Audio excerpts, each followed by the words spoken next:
ಗುರುರ್ಬ್ರಹ್ಮ ಗುರುರ್ವಿಷ್ಣುಃ ಗುರುರ್ದೇವೋ ಮಹೇಶ್ವರಃ ಗುರುಃ ಸಾಕ್ಷಾತ್ ಪರಂ ಬ್ರಹ್ಮ ತಸ್ಮೈ ಶ್ರೀ ಗುರವೇ ನಮಃ. ಸದಾಶಿವಸಮಾರಂಭಾಂ ಶಂಕರಾಚಾರ್ಯಮಧ್ಯಮಾಂ ಅಸ್ಮದಾಚಾರ್ಯಪರ್ಯಂತಾಂ ವಂದೇ ಗುರುಪರಂಪರಾಂ. ಸಹನಾ ಭವತು ಸಹನೌ ಭುನಕ್ತು ಸಹ ವೀರ್ಯಂ ಕರವಾವಹೈ ತೇಜಸ್ವಿನಾವಧೀತಮಸ್ತು ಮಾ ವಿದ್ವಿಷಾವಹೈ. ಓಂ ಶಾಂತಿ ಶಾಂತಿ ಶಾಂತಿ. ಓಂ ಶ್ರೀರಾಮಗೀತಾ ಶ್ಲೋಕ 38. ವಿಕಲ್ಪಮಾಯಾರಹಿತೆ ಚಿದಾತ್ಮಕೆ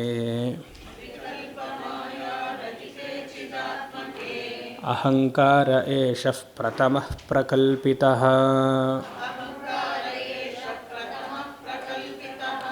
ಅಧ್ಯಾಸ ಏವಾತ್ಮನಿ ಸರ್ವಕಾರಣೇ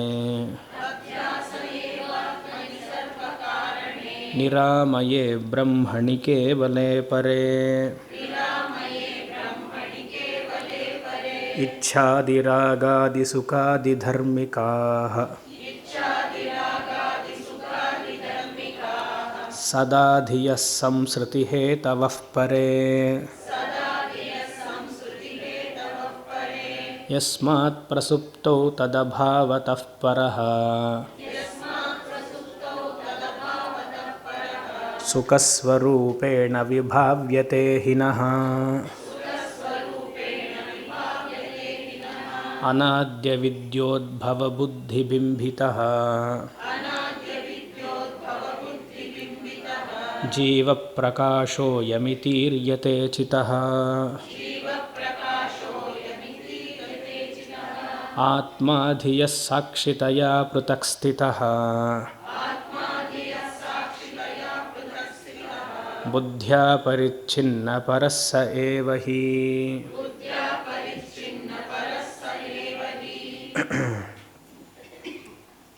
ನೆನ್ನೆ ಅಧ್ಯಾಸದ ಭಾಗವನ್ನು ನೋಡ್ತಾ ಇದ್ವಿ. ಮೂಲ ಕಾರಣ ಅಧ್ಯಾಸ, ತಪ್ಪು ತಿಳುವಳಿಕೆ. ಅದಕ್ಕೆ ನಿರ್ವಚನವನ್ನು 37ನೇ ಶ್ಲೋಕದಲ್ಲಿ ನೋಡಿದ್ದಾಯಿತು. ಯಾವುದು ಇಲ್ಲವೋ, ಯಾವುದಿಲ್ಲ, ನೀರಿಲ್ಲ. ಎಲ್ಲಿ ನೋಡ್ತೀವಿ ನೀರನ್ನು? ಮರುಭೂಮಿಯಲ್ಲಿ ನೋಡ್ತೀವಿ. ಅದೇ ತಪ್ಪು ತಿಳುವಳಿಕೆ, ಅದಕ್ಕೆ ಅಧ್ಯಾಸ ಅಂತ ಹೆಸರು. 38ನೇ ಶ್ಲೋಕದಲ್ಲಿ ಧರ್ಮ ಅಧ್ಯಾಸ, 39ನೇ ಶ್ಲೋಕದಲ್ಲಿ ಧರ್ಮಿ ಅಧ್ಯಾಸ ತಿಳಿಸಿದ್ದಾಯಿತು. ಧರ್ಮ ಅಧ್ಯಾಸ ಅಂದರೆ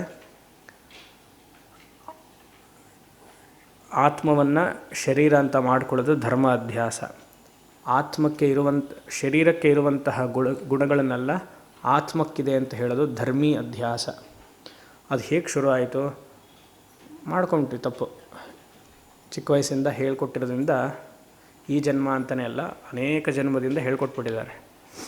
ನೀನೊಬ್ಬ ಮನುಷ್ಯ, ನೀನು ಗಂಡು, ನೀನು ಹೆಣ್ಣು, ಹೆಣ್ಣಾದರೆ ಹೀಗೆ ವರ್ತಿಸ್ಬೇಕು, ಗಂಡಾದರೆ ಒರಟೊರಟಾಗಿ ವರ್ತಿಸ್ಬೇಕು, ಹೆಣ್ಣಾದರೆ ಸೌಮ್ಯವಾಗಿರಬೇಕು, ಯಾರೇನೇ ಹೇಳಿದ್ರು ಸಹಿಸ್ಕೊಳ್ಬೇಕು, ಗಂಡಿಗೆ ಆ ಥರ ಎಲ್ಲ ಇಲ್ಲ ಎಲ್ಲ ಹೇಳ್ಕೊಟ್ಬಿಟ್ಟಿದ್ದಾರಲ್ವ ಚಿಕ್ಕ ವಯಸ್ಸಿಂದ. ಎಲ್ಲ ತಪ್ಪು ಕಲ್ಪನೆ. ಪ್ರಥಮ ಅಧ್ಯಾಸ ಅದು ಮುಖ್ಯ ಸಾಲದು. 38ನೇ ಶ್ಲೋಕದಲ್ಲಿ 2ನೇ ಸಾಲು. ಅಹಂಕಾರ ಏಷಃ ಪ್ರಥಮಃ ಪ್ರಕಲ್ಪಿತಃ. ಬೆಳಗ್ಗೆ ಎದ್ದಿದ ತಕ್ಷಣ ಯಾವುದು ಹುಟ್ಟುತ್ತೆ? ಅಹಂಕಾರವೇ ಹುಟ್ಟದು. ಅಹಂಕಾರ ಹುಟ್ಟಿದ ತಕ್ಷಣ ಏನು? ಅಹಂಕಾರ ಅಂದರೆ ಏನು? ಕೋಪ ಮಾಡಿಕೊಂಡು ಏನು ಅಹಂಕಾರ ರೀ ಇವ್ರಿಗೆ? ಆ ಅಹಂಕಾರ ಅಲ್ಲ. ಅಹಂಕಾರ ಅಂದರೆ ದೇಹಕ್ಕೆ ಅಂಟ್ಕೊಳ್ಳುವುದೇ ಅಹಂಕಾರ. ಇಂಡಿವಿಜುವಾಲಿಟಿ, ನಾನು ಅನ್ನುವಂತಹ ಒಂದು ರೂಪ ಇರುತ್ತಲ್ಲ. ಸ್ವಾಮೀಜಿ ಅಂದರೆ ಹೀಗೆ, ಒಬ್ಬೊಬ್ಬರು ನಮ್ಮ ಮನೆಯೊಳಗೆ ಹೀಗೆ, ಮಗ ಅಂದರೆ ಹೀಗೆ, ಅದೆಲ್ಲ ಅಹಂಕಾರ. ಅದು ಯಾವಾಗ ಹುಟ್ಟತ್ತದು? ಬೆಳಗ್ಗೆ ಎದ್ದಿದ ತಕ್ಷಣ ಹುಟ್ಟತ್ತೆ. ಪ್ರಥಮ ಪ್ರಕಲ್ಪಿತ, ಅದೇ ತಪ್ಪು ತಿಳುವಳಿಕೆ. ಅಲ್ಲಿಯೇ ನಾವು ವಿಚಾರವನ್ನು ಮಾಡಬೇಕು. ಎಲ್ಲಿ ಅದು ಅಹಂಕಾರ ಕಾಣಿಸ್ಕೊಳ್ತಿದೆ? ಆತ್ಮನಲ್ಲಿ ಕಾಣಿಸ್ಕೊಳ್ತಿದೆ. ಒಂದು ಶ್ಲೋಕ ಐತಲ್ಲ, ಪ್ರತಿಬಿಂಬ 39, ಎಷ್ಟನೇದು, 40, 40ಅಲ್ಲಿ ಆ ಪ್ರತಿಬಿಂಬಗೊಳ್ಳುತ್ತಿರುವಂತಹ ಅಹಂಕಾರ ಅಥವಾ ಚಿದಾಭಾಸ ಆತ್ಮನಲ್ಲಿಯೇ ಗೋಚರವಾಗ್ತಿದೆ. ಆಧಾರ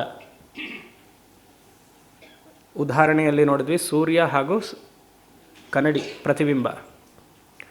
ಕನ್ನಡಿ ಅನ್ನೋದು ಅಂತಃಕರಣ. ಉದಾಹರಣೆಗೆ mind is equal to mirror. ಆ ಕನ್ನಡಿಯಲ್ಲಿ ಸೂರ್ಯನ ಪ್ರತಿಬಿಂಬಗೊಳ್ಳುತ್ತಿದೆ, ಅದೇ ಜೀವಾತ್ಮ. ಪ್ರತಿಬಿಂಬಗೊಳ್ಳೋದು ಜೀವಾತ್ಮ. ಕೇವಲ ಅಂತಃಕರಣ ಜಡ, ಅದು ಜೀವಾತ್ಮ ಅಲ್ಲ. ಅಂತಃಕರಣದ ಜೊತೆಗೆ ಪ್ರತಿಬಿಂಬಗೊಳ್ಳೋದು ಜೀವಾತ್ಮ. ಅಲ್ಲಿ ಹೊರಗಡೆ ಉದಾಹರಣೆಯಲ್ಲಾದರೆ ನಿಮಗೆ ಸೂರ್ಯನು ಪ್ರತ್ಯೇಕವಾಗಿ ಕಾಣ್ತಾನೆ, ಕನ್ನಡಿಯೂ ಪ್ರತ್ಯೇಕವಾಗಿ ಕಾಣುತ್ತೆ, ಪ್ರತಿಬಿಂಬವು ಡಿಸ್ಟಿಂಕ್ಟ್ ಪ್ರತ್ಯೇಕವಾಗಿದೆ. ಆದರೆ ಈ ಶರೀರದ ಒಳಗಡೆ ಆತ್ಮನೂ ಇದ್ದಾನೆ, ಜೀವಾತ್ಮನೂ ಇದ್ದಾನೆ. ಅದನ್ನು ಬೈಫರ್ಕೇಟ್ ಮಾಡೋದು, ಪೃಥಕ್ ಸ್ಥಿತ, ಕ್ರಮಾತ್ ಪೃಥಕ್ ಸ್ಥಿತ ಅಂತ ಹೇಳಿದ್ರು. ಅದನ್ನು ವಿಭಜನೆ ಮಾಡೋದು ಬಹಳ ಕಷ್ಟ. ಅದ್ರಲ್ಲಿ ತಪ್ಪು ಬಿಡ್ತೀವಿ ನಾವೆಲ್ಲ. ಅದಕ್ಕೆ ಅನ್ಯೋನ್ಯ ಅಧ್ಯಾಸ ಆಗಿದೆ. ಹೊರಗಡೆ ನಾವು ಹೇಳ್ಬೋದು, ಸೂರ್ಯ ಬೇರೆ, ಅವನು ಪರಮಾತ್ಮ, ಕಾಣಿಸ್ತಾ ಇರುವಂತಹ ಬಿಂಬದಲ್ಲಿ ಅದು ಜೀವಾತ್ಮ ಅಂತ ಹೇಳ್ಬೋದು. ಇಲ್ಲಿ ಅದಕ್ಕೆ ಸುಮಾರು ಜನ ನಾನು ಪೂರ್ಣ ಬ್ರಹ್ಮ ಅಸ್ಮಿ ಅಂತ ಹೇಳ್ಕೊಳ್ಳೋಕೆ ಭಯ ಪಡ್ತಾರೆ. ಯಾಕೆ? ಅಹಂಕಾರ ಬಂದ್ಬಿಡುತ್ತೇನೋ ಅಂತ. ನಾನು ಜ್ಞಾನಿ ಅಂತ ಹೇಳ್ಕೊಳ್ಳೋಕೆ ಎಲ್ಲರೂ ಹಿಂಜರಿತಾರೆ ಅಲ್ವಾ? ಅಹಂಕಾರ ಬರುತ್ತೆ. ಯಾಕೆ? ದೇಹ ಕಂಡುಕೊಂಡಿರೋದ್ರಿಂದ ನಾನು ಅಹಂ ಪೂರ್ಣ ಆನಂದ ಅಸ್ಮಿ ಅಂತ ಹೇಳ್ಕೊಳಕ್ಕಾಗಲ್ಲ. ಹೇಳ್ತೀರಾ? ಅಹಂ ಬ್ರಹ್ಮಾಸ್ಮಿ ಅಂತ ಹೇಳ್ತೀರಾ? ಬ್ರಹ್ಮಾಸ್ಮಿ ಅಂತ ಹೇಳ್ಬಿಡ್ತೀವಿ ಸ್ವಾಮೀಜಿ, ಆದರೆ ಅಹಂ ಜ್ಞಾನಿ ಅಂತ ಹೇಳ್ಕೊಳ್ಳೋದು ಕಷ್ಟ. ಏನೋ ಅದು ಜ್ಞಾನಿ ಅಂದರೆ ಅದೇನೋ ಅಂತ ಮನಸ್ಸಿಗೆ ಬಂದುಬಿಟ್ಟಿದೆ ನಮ್ಗೆ, ತಪ್ಪು ತಿಳುವಳಿಕೆ. ಜ್ಞಾನಿ ಅಂದರೆ ಸಿದ್ಧಪುರುಷರು, ನಮ್ಗೆ ಆ ಸಿದ್ಧಿಯೆಲ್ಲ ಇರಬೇಕು. ಅದಲ್ಲ. ಶಂಕರರ ಹಾಗೇನು ಭಾಷ್ಯದಲ್ಲಿ ಹೇಳಿಲ್ವಲ್ಲ, ನಿನಗೆ ಈ ಜ್ಞಾನ ತಿಳಿದ್ರೆ ನೀನು ಜ್ಞಾನಪ್ಪ ಅಂತ ಅಷ್ಟೆ. ಫಿಸಿಕ್ಸ್ ಜ್ಞಾನವನ್ನು ನೀವು ತಿಳಿದ್ರೆ ನೀವು ಫಿಸಿಸಿಸ್ಟಾ ಅಥವಾ ಎಕನಾಮಿಸ್ಟಾ? ಕರಿಬೇಕೋ ಇಲ್ವೋ ಅವನು ಆ ಥರ? ಆಧ್ಯಾತ್ಮಿಕ ಜ್ಞಾನವನ್ನು ತಿಳಿದ ಮೇಲೆ ನೀವು ಆಧ್ಯಾತ್ಮಿಕ ಜ್ಞಾನಿಯ ಅಥವಾ ಸಂಸಾರಿನ? ನೀವು ಹೇಳ್ಕೊಳ್ತೀರಾ ಅಹಂ ಪೂರ್ಣ? ಹೇಳೀನಿ ಎಲ್ಲರೂ ಅಹಂ ಜ್ಞಾನೋಸ್ಮಿ ಅಂತ. ನೋಡಿ ನೋಡಿ ಇಷ್ಟು ಹೇಳಿದ್ರು ಬರ್ತಿಲ್ಲ. ಮತ್ತು ಪಾಠ ನಾನು ಹೇಳ್ತಿರ್ಬೋದು ಅಷ್ಟೇ, ನೀವು ಹಾಗೆ ಇರ್ತೀರಾ, ದಾಸೋಸ್ಮಿ ಭಾವದಲ್ಲೇ ಇರ್ತೀರಾ. ಇದು ಬಿಡಿ ಸ್ವಾಮೀಜಿ, ಇಷ್ಟು ವರ್ಷ ಆಯಿತು, ಇನ್ನೂ ಬದಲಾವಣೆ ಆಗೋದು ಬಹಳ ಕಷ್ಟ. ಭಗವಂತ ಎಲ್ಲಿವರೆಗೂ ಪ್ರಾರಬ್ಧ ಕಟ್ಟಿದನೋ ಅಲ್ಲಿವರೆಗೂ ಕೇಳ್ತಾ ಇರ್ತೀವಿ ಹೊರತು ನಾವು ಬದಲಾಗೋದಿಲ್ಲ ಅಂದರೆ ಬಹಳ ಕಷ್ಟ. ನಾವು ಮಕ್ಕಳಿಗೆ ಹೇಳ್ತೀವಿ ತಿದ್ದುಗೋ ಅಂತ. ನಾವು ಇಷ್ಟು ಅಡಮೆಂಟ್ ಆಗಿದರೆ ಅಲ್ವಾ? ಯೋಚನೆ ಮಾಡಿ. ಅದಕ್ಕೆ ಶಂಕರರ ಭಾಷ್ಯ ಓದಿದರೆ ಗೊತ್ತಾಗುತ್ತೆ ಅವರು ಎಷ್ಟು ಚೆನ್ನಾಗಿ ಅದನ್ನು ಒಂದೊಂದು ಉಪನಿಷತ್ತಲ್ಲಿಯೂ ವಿಶ್ಲೇಷಣೆ ಮಾಡಿದ್ದಾರೆ. ನೀನು ಪೂರ್ಣ ಬ್ರಹ್ಮ ಅಸ್ಮಿ, ಪೂರ್ಣ ಆನಂದವಾಗಿದೆಯಪ್ಪ. ನೋಡಿ, ಬ್ರಹ್ಮ ಅಂತ ಒಪ್ಕೊಳ್ತೀರಾ ನೀವು, ಆದರೆ ಜ್ಞಾನಿ ಅಂದರೆ ಒಪ್ಕೊಳ್ಳಲ್ಲ. ಪದಭೇದನೆ ಅದನ್ನು ಒಪ್ಕೊಳ್ಳೋಕ್ಕೆ ಸರಿ ಇಲ್ಲ. ಸರಿ, ಅದು ಏನೋ ನೀವು ಹೇಳ್ತಿದ್ದೀರಾ, ಬಲವಂತವಾಗಿ ಒಪ್ತೀವಿ. ಆದರೆ ಆನಂದ ಅಸ್ಮಿ ಇದೆಯಲ್ಲ, ಅದು ಒಪ್ಪೋದಿಲ್ಲ. ಅಹಂ ಪೂರ್ಣ ಸತ್ರೂಪ ಅಸ್ಮಿ ಒಪ್ತೀವಿ, ಅಹಂ ಪೂರ್ಣ ಚಿತ್ರೂಪ ಅಸ್ಮಿ ಒಪ್ತೀವಿ. ಅಹಂ ಪೂರ್ಣ ಆನಂದ ರೂಪ ಒಪ್ಪೋಕ್ಕಾಗೋದೇ ಇಲ್ಲ. ಕಣ್ಣು ಮುಚ್ಚಿದ ತಕ್ಷಣ ಮೈಕೈ ನೋವೆಲ್ಲ ಬರ್ತಿದೆ, ನೀವು ಆನಂದ ಎಲ್ಲ ಹೇಳ್ತೀರಾ ಅಲ್ವಾ? ಆ ಮೈಕೈ ನೋವು ಯಾರಿಗೆ? ಅಹಂಕಾರಕ್ಕ ಅಷ್ಟೆ. ನೋವು ಬಂದಾಗ ಅದು ಹೇಳಬೇಕು, ನೋವು ಬಂದಾಗ ಹೇಳಬೇಕು. ಆವಾಗ ನೀವಿರಲ್ಲ, ಅದಕ್ಕೋಸ್ಕರ ಅದು ನಾನು ಅಂದ್ಕೊಂಡ್ಬಿಡ್ತೀನಿ. ಇವಾಗಾದರೆ ಪರವಾಗಿಲ್ಲ, ನೀವು ಕೇಳ್ತಿರ್ತೀರ ಪ್ರಶ್ನೆ, ಅದಕ್ಕೆ ದೇಹ ಅಂತ ಹೇಳ್ತೀವಿ ಅಂತ. ಅವಾಗ ಅವನಿಗೋ ಸ್ವಾಮೀಜಿ ಇಲ್ಲೇ ಇದ್ದಾರೆ ಅಂತ ಅಂದ್ಕೊಳ್ಬೇಕು, ನಿಮ್ಮ ಮನೇಲಿದ್ದಾರೆ ಹಾಗೆ ಅಂತ. ಅದೊಂದು ಹೇಳಿದ ಕಳೆದ ಬಾರಿಗೆ ಒಬ್ರಿಗೆ ಹೇಳಿದ್ದೆ ಆಶ್ರಮದಲ್ಲಿ. ಅದು ಬೇರೆ ವಿಕೋಪಕ್ಕೆ ಹೋಯ್ತದು. ಸ್ವಾಮೀಜಿ ಯಾವಾಗಲೂ ಇಲ್ಲೇ ಇರ್ತಾರೆ, ಅವರು ಆರ ಇದೆ, ಹೀಗೆಲ್ಲ ಶುರು ಆಗೋಯ್ತದು. ಮಿಸ್ಟಿಕ್ ಇದಾಗೊಟ್ಟೋಯ್ತು. ಏನು ಹೇಳಿದ್ರು ಭಯ. ಆಮೇಲೆ ಅವ್ರು ನೋಡ್ತಾ ಇರ್ತಾರೆ, ಪಾಪ ನನಗೇನು ಕೆಲಸ ಇಲ್ಲದೆ ಇರೋ ಥರ. ತತ್ವವನ್ನು ತಿಳಿಯೋದಿಲ್ಲ. ಅವ್ರು ಇಲ್ಲಿ ಬಂದು ಕೂತಿದ್ದಾರೆ ಹಾಗೆ ಅಂತಲೇ ತಿಳಿಯೋದು. ಹಾಗಲ್ಲ. ಅಹಂಕಾರ ಅನ್ನುವಂಥದ್ದು ಬೆಳಗ್ಗೆ ಹುಟ್ಟಿದಾಗ ಅದು ಮೊಟ್ಟ ಮೊದಲನೇ ತಪ್ಪು ಮಾಡಿದ್ದೀವಿ ನಾವು. ಶರೀರ ಕಂಡುಕೊಂಡಿದ್ದರಿಂದ ಜಾಗೃತ ಅವಸ್ಥೆ ಪೂರ್ತಿ ಸತ್ಯ ಅಂತ ಆಗೋಯ್ತು. ಜಾಗೃತ ಅವಸ್ಥೆಗೆ ಎಷ್ಟು ಅಂಟಿದ್ದೀವಿ, ಸ್ವಪ್ನ ಬರ್ತಿದೆ ಅಂದರೆ ಜಾಗೃತ ಅವಸ್ಥೆಗೆ ಅಷ್ಟು ರಿಯಾಲಿಟಿ ಸತ್ಯಾಂಶ ಕೊಟ್ಟಿದ್ದೀವಿ ಅಂತ. ಯಾರಿಗೆಲ್ಲ ಸ್ವಪ್ನ ಬರುತ್ತಲ್ಲ ಅವಾಗೇನಾಯಿತು, ಜಾಗೃತ ಅವಸ್ಥೆಗೆ ನೀವು ಬಹಳ ಮುಖ್ಯತ್ವ ಕೊಟ್ಟಿದ್ದೀರಾ ಅಂತ. ಸ್ವಪ್ನ ಬರಲಿಲ್ಲ, ನೀವು ಗೆದ್ರಿ. ಆಯಿತಾ? ಮತ್ತು ಯಾವುದೋ ಹಳೆ ಜನ್ಮದೆಲ್ಲ ಬರುತ್ತೆ, ಮತ್ತು ಆ ಜನ್ಮದಲ್ಲಿ ರಿಯಾಲಿಟಿ ಕೊಟ್ಟಿದ್ರಿ ಅಂತ ಅಷ್ಟೆ. ಇಲ್ಲಲ್ಲ ಸ್ವಾಮೀಜಿ, ಕೆಲವುದೆಲ್ಲ ನಮಗೆ ಒಳ್ಳೆ ಮಾರ್ಗದರ್ಶನ ಸಿಗುತ್ತಲ್ಲ ಸ್ವಪ್ನದಲ್ಲಿ, ಗುರುಗಳು ಬರ್ತಾರೆ, ಇಲ್ಲೋ ದೇವಸ್ಥಾನಕ್ಕೆ ಹೋಗಿರೋ ಥರ ಆಗುತ್ತೆ, ಯಾವುದೋ ಮಂತ್ರೋಪದೇಶ ಆಗುತ್ತೆ, ಅದೆಲ್ಲ ಏನು ಹೇಳ್ತೀರಾ? ಒಂದು ಹಂತದಲ್ಲಿ, ವೇದಾಂತದಲ್ಲಿ ಅದಕ್ಕೆಲ್ಲ ಜಾಗ ಇಲ್ಲ. ಧರ್ಮ ಮಾರ್ಗದಲ್ಲಿ ಕರ್ಕೊಂಡು ಹೋದರೆ ಆ ಸ್ವಪ್ನವನ್ನು ಒಂದು ಹಂತಕ್ಕೆ ಬೆಲೆ ಕೊಡ್ಬೋದು, ಅಷ್ಟೇ ಬಿಟ್ಟರೆ ಆತ್ಯಂತಿಕವಾಗಿ ಅದಕ್ಕೆ ಏನು ಫಲ ಇಲ್ಲ. ಇದೇ ಕಡೆ ಹೇಳಿದ್ದೆ ಒಂದು ಸತಿ, ಭಾರತೀಯ ತೀರ್ಥರಿಗೆ ಹೀಗೆ ಒಬ್ಬ ಬಂದು ಕೇಳಿದ್ರಂತೆ. ನಾನು ಅದೆಲ್ಲ ಇದೀನಿ ಬಿಡಿ, ಬೇರೆ ವಿಚಾರ. ಆಯಿತಾ? ಈಗ ನೀವು ಕನ್ಸಲ್ಲಿ ಬಂದಿದ್ರಿ, ಇದು ನಮ್ಮ ಗುರುನಾಥ್ ಹೇಳಿದ್ದು. ಈಗ ಸುಮಾರು 2-3 ಸತಿ ಹೇಳಿದ್ದೇನೆ, ಮಂತ್ರೋಪದೇಶ ಮಾಡಬೇಕು ನೀವು ಹಾಗೆ ಅಂತ, ಸುಬ್ರಹ್ಮಣ್ಯಂದು.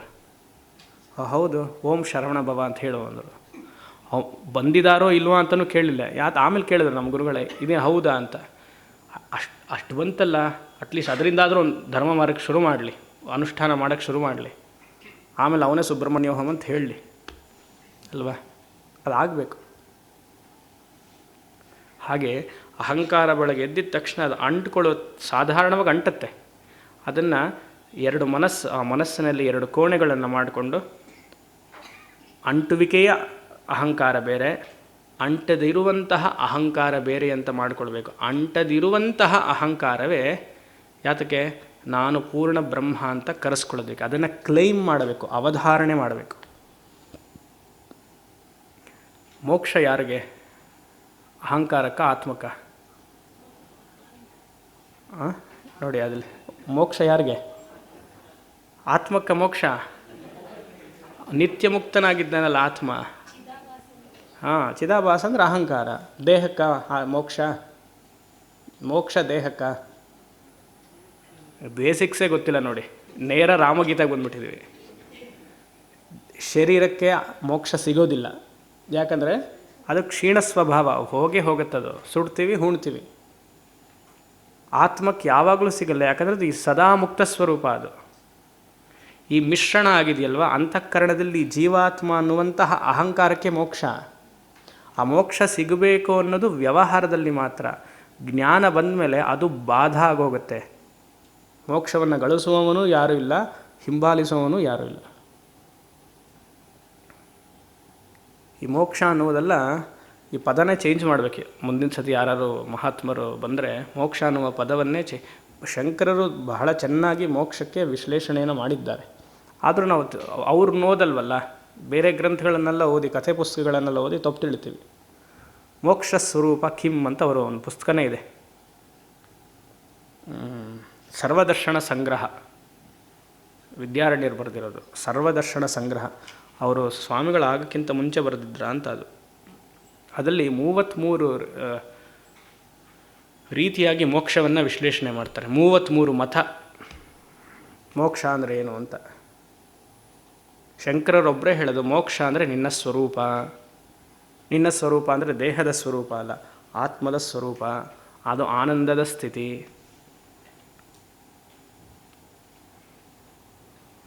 ಅಹಂಕಾರ ಬೇಕು, ಅದರಿಂದ ಯಾಕೆ ಹೇಳಕ್ಕೆ ಬಂದೆ, ಅಹಂಕಾರವೇ ಮೋಕ್ಷಕ್ಕೆ ಪ್ರಯತ್ನ ಪಡ್ತಿದೆ. ಆನಂದವಾಗಿರಬೇಕು ಅನ್ನೋದು ಎಲ್ಲ ಅಹಂಕಾರ. ಜೀವಾತ್ಮ, ಆತ್ಮ ಅಂತ ತಿಳಿಬೇಡಿ ಅಥವಾ ಬ್ರಹ್ಮ ಅಂತ ತಿಳಿಬೇಡಿ, ಅದು ತಪ್ಪು. ನನಗೆ ಮೋಕ್ಷ ಬೇಕು, ಯಾಕಂದರೆ ನನ್ನ ಮನಸ್ಸಿನಲ್ಲಿ ತಾನೇ ತಪ್ಪು ತಿಳುವಳಿಕೆ ಇರೋದು. ದೇಹದಲ್ಲಿ ತಪ್ಪು ತಿಳುವಳಿಕೆ ಇಲ್ಲ, ಆತ್ಮನಲ್ಲಿ ತಪ್ಪು ತಿಳುವಳಿಕೆ ಇಲ್ಲ, ನನ್ನ ಮನಸ್ಸಿನಲ್ಲಿದೆ ನಾನು ಯಾರು ಅಂತ. ಆದ್ದರಿಂದ ಮನಸ್ಸಿನಲ್ಲಿ ತಪ್ಪು ತಿಳುವಳಿಕೆ ಇರೋದ್ರಿಂದ ಜ್ಞಾನ ಎಲ್ಲಿ ಬರಬೇಕು? ಮನಸ್ಸಿನಲ್ಲೇ ಬರಬೇಕು. ದೇಹದಲ್ಲಿ ಬಂದರೂ ಉಪಯೋಗ ಆಗಲ್ಲ, ಆತ್ಮನದಲ್ಲಿ ಬಂದರೂ ಉಪಯೋಗ ಆಗಲ್ಲ. Ignorance is in the mind, so knowledge has to take place in the mind. ಅದಕ್ಕೆ ಜ್ಞಾನ ಒಂದು ದಿವಸ ಬರುತ್ತೆ ಅಂತ ನೀವು ಹುಡುಕ್ತಿದ್ರೆ ಬಹಳ ಕಷ್ಟ. ಒಂದು ದಿವಸ ಬರೋವಂಥದ್ದಲ್ಲ. ಯಾವಾಗ ಈ ಜ್ಞಾನ ಬಂತು, ಆ ಜ್ಞಾನದಲ್ಲೇ ನಿಲ್ತಿರೋ ಅದಕ್ಕೆ ಅಪರೋಕ್ಷ ಜ್ಞಾನ ಅಂತ ಹೆಸರು. ಇವಾಗ ನಾವು ಪಾಠ ನಡೀತಾ ಇರೋದೇನೋ ಪರೋಕ್ಷ ಜ್ಞಾನ. ಪಾಠ ಮಾಡ್ತಿದ್ದಾಗ ಅದು ಬ್ರಹ್ಮ, ಅದು ಆತ್ಮ ಅಂತ ಹೇಳ್ತಿದ್ದೀನಿ. ಅದು ಮನನ ಆದಮೇಲೆ, ನಿಶ್ಚಯ ಆದಮೇಲೆ, ನಿಧಿಧ್ಯಾಸನದಲ್ಲಿ ಕೂತಾಗ ಈ ಜ್ಞಾನ ನಿಷ್ಠೆ ಅಂದರೆ ಸದಾ ಈ ವೃತ್ತಿಯಲ್ಲೇ ಇರೋದಕ್ಕೆ ಅಪರೋಕ್ಷ ಜ್ಞಾನ ಅಂತ ಹೆಸರು. ಇದು ಒಂದು ದಿವಸ ಬರೋದಿಲ್ಲ. ಮನನದಲ್ಲಿ ನಿಮಗೆ ಗೊತ್ತಾಯಿತು ಅಂದರೆ ಅದೇ ನಿಷ್ಠೆ. ಅದನ್ನು ನಿಧಿಧ್ಯಾಸನ ರೂಪವಾಗಿ ತಂದುಕೊಳ್ಬೇಕು. ಅದು ಬರುತ್ತೆ, ಇವತ್ತು ನಾಳೆಯಿಂದ ಬರಬಹುದು. ನಿಧಿಧ್ಯಾಸನ ಹೇಗೆ ಮಾಡೋದು ಅಂತ ರಾಮಚಂದ್ರಮೂರ್ತಿ ತಿಳಿಸ್ತಾನೆ. ಸೊ ತಿಳಿಬೇಕು, ಮೋಕ್ಷ ಯಾರಿಗೆ? ಅಹಂಕಾರಕ್ಕೆ, ಆರ್ ಅದರ್ವೈಸ್ ಜೀವಾತ್ಮಕ್ಕೆ. ಆ ಅಹಂಕಾರವನ್ನು ಯಾತಕ್ಕೋಸ್ಕರ ಉಪಯೋಗಿಸ್ಬೇಕು? ಅಹಂ ಬ್ರಹ್ಮಾಸ್ಮಿ ಅನ್ನುವಂತಹ ಅಖಂಡಾಕಾರ ವೃತ್ತಿಗೆ ಮಾತ್ರ ಉಪಯೋಗಿಸ್ಬೇಕು. ವ್ಯವಹಾರದಲ್ಲೆಲ್ಲ ಉಪಯೋಗಿಸಬಾರ್ದು. ವ್ಯವಹಾರದಲ್ಲಿ ಏನಾದ್ರು ನೀವು ಉಪಯೋಗಿಸೋ ಥರ ಇದ್ದರೆ ಧರ್ಮದಲ್ಲಿ ಮಾತ್ರ ಉಪಯೋಗಿಸ್ಬೇಕು. ಅರ್ಥಕಾಮದಲ್ಲಿ ಉಪಯೋಗಿಸ್ಬಾರ್ದು ಅದನ್ನು. ಅರ್ಥಕಾಮದಲ್ಲಿ ಉಪಯೋಗಿಸಿದ್ರೆ ಏನಾಗುತ್ತೆ? ಆ ಜೀವಾತ್ಮ ಮರು ಜನ್ಮ ತಗೊಳುತ್ತೆ. ಎಷ್ಟು ಜನ್ಮ ತೊಗೊಂಡಿದ್ದೀವಿ ನಾವು ಅಲ್ವಾ? ಇವಾಗ 60 ವರ್ಷ ಆಯಿತು ಸ್ವಾಮಿ, ನಮಗೆ ಇನ್ಮೇಲಾದರೂ ಪರವಾಗಿಲ್ವ, ಮುಂದಿನ ಜನ್ಮ ತಡಿಬೋದಾ ನಾವು? ಪ್ರಶ್ನೆ ಬರುತ್ತಲ್ವ. ಇಷ್ಟು ವರ್ಷ ಏನೋ ಗೊತ್ತಿಲ್ಲ, ತಪ್ಪು ಮಾಡಿಬಿಟ್ವಿ, ಅರ್ಥಕಾಮದಲ್ಲಿಯೇ ಇದ್ವಿ, ಇವಾಗ ಧರ್ಮಚಿಂತನೆ ಇದೆ, ಮಾಡ್ಬೋದು. ಕತ್ಲು 100 ಜನ್ಮದಿಂದ ಒಂದು ಕೋಣೆಯಲ್ಲಿ ಕತ್ಲಿದ್ರೆ ಅದು ಬೆಳಕು ಬರಬೇಕಾದ್ರೆ ಎಷ್ಟೊತ್ತು ಬೇಕು? ದೀಪ ಹಚ್ಚಿದ ತಕ್ಷಣ ನೀವು 60-70 ಅಂದ್ಕೊಳ್ಬಾರ್ದು. ಇದರಲ್ಲಿ ಆಸಕ್ತಿ ಬರಬೇಕು. ವೇದಾಂತದಲ್ಲಿ ಆಸಕ್ತಿ ಬರಬೇಕು. ಕಥೆಗಳಲ್ಲಿ ಚಿಕ್ಕ ವಯಸ್ಸಿದ್ದಾಗ ನಾನು ಈಗಲೂ ಕತೆ ಪುಸ್ತಕ ಓದ್ತೀನಿ ಅಂತಂದರೆ ಹೇಗಿರುತ್ತೆ ಯೋಚನೆ ಮಾಡಿ. ಈಗಾದರೂ ವೇದಾಂತ ಓದಬೇಕಲ್ವ? ವಾನಪ್ರಸ್ಥಾಶ್ರಮ ಇರೋದು ಯಾತಕ್ಕೆ? ವೇದಾಂತವನ್ನು ಸ್ವಲ್ಪ ಎಕ್ಸ್ಪೋಷರ್ ಸಿಗಬೇಕು. ನಮಗಿದೆಲ್ಲ ಉಕ್ಕಿನ ಕಡಲೆ ಅರ್ಥವಾಗಲ್ಲ, ಅದು ಬಿಯಾಂಡ್ ನಮ್ಮ ಮನಸ್ಸಿಗೆ ನೆಟ್ಟಗಲ್ಲ. ಅದೆಲ್ಲ ತಪ್ಪದು. ಅದನ್ನು ಬ್ರಷ್ ಮಾಡಿಬಿಡಿ, ಮನಸ್ಸಿಂದ ತೆಗೆದುಹಾಕಿ. ಆದರೆ ನಮ್ಮ ಇನ್ಕ್ಯಾಪಬಿಲಿಟಿ, ನಮ್ಮ ಮನಸ್ಸಿಗೆ ವಿಚಾರದಲ್ಲಿ ಅಭ್ಯಾಸ ಇಲ್ಲ. ಅದಕ್ಕೆ ನಾವೇನು ಹೇಳ್ತೀವಿ? ನಮಗಲ್ಲ ರೀ, ಅದು ಸ್ವಾಮಿಗಳಿಗೆ, ಇಲ್ಲ ವಿಚಾರದಲ್ಲಿ ಇರೋರಿಗೆ, ನಾವು ಸಂಸಾರವನ್ನು ಕಟ್ಟಿರೋರಿಗೆ ಯಾರಿಗೆ ಅಂತೆಲ್ಲ ಹೇಳ್ತೀವಿ. ಭಯದಿಂದ ತಪ್ಪಿಸ್ಕೊಳಕ್ಕೆ ಹೋಗ್ತೀವಿ. ವೇದಾಂತ ಗ್ರಂಥವನ್ನು ಯಾಕೆ ಮುಟ್ಟಲ್ಲ? ಭಯ. ಅದೇನೋ ಹೇಳುತ್ತೆ, ನಮಗೆ ಅರ್ಥವಾಗಲ್ಲ.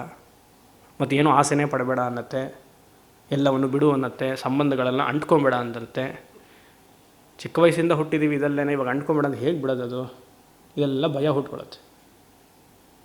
ಅದಕ್ಕೇನು ಮಾಡ್ತೀವಿ? ಸ್ವಾಮಿಗಳ ಹತ್ರ ಬರೋದೇ ಇಲ್ಲ. ಯಾವ ಸ್ವಾಮಿಗಳ ಹತ್ರ? ಪಾಠ ಮಾಡುವ ಸ್ವಾಮಿಗಳ ಹತ್ರನೇ ಬರಲ್ಲ ಅಲ್ವಾ? ಒಬ್ಬರು ಹೇಳಿದ್ರು, ನಾನು ಹೇಳಿದೆ ಎಲ್ಲದಕ್ಕೂ ಒಂದೇ ಉತ್ತರ. ನೀವು ಅಧ್ಯಯನ ಮಾಡಿ, ನಿಮ್ಗೆ ಯಾವ ಪ್ರಶ್ನೆನೂ ಸಿಗಲ್ಲ ಅಂದರೆ ನೀವು ಬೇಡ ಇನ್ನೊಬ್ಬರು ಸ್ವಾಮಿಗಳು ನೋಡ್ಕೊಳ್ತೀನಿ ಅಂದರು. ನೀವು ಏನು ಕೇಳಿದ್ರು ಒಂದೇ ಉತ್ತರ ಕೊಡ್ತೀರಾ, ನೀವು ಅಜ್ಞಾನ ಇದೆ ಅಂತೀರಾ. ಅದಕ್ಕೆ ನೀವು ಬೇಡ, ನಮಗೆ ನಮ್ಮ ಪ್ರಶ್ನೆಗೆ, ನಮ್ಮ ಜೀವನದಲ್ಲಿ ಆಗುವಂಥ ತೊಂದರೆಗಳಿಗೆ ಯಾರು ಪರಿಹಾರ ಇರುವಂಥ ಗುರುಗಳ ಹತ್ರ ನಾವು ಹೋಗ್ತೀವಿ. ಸಂತೋಷ ಅಲ್ವಾ? ಇದ್ದಾರೆ ಪಾಪ, ನೀವು ಯಾರೂ ಕೇಳಲ್ಲ, ಭಯ ನಿಮಗೆ.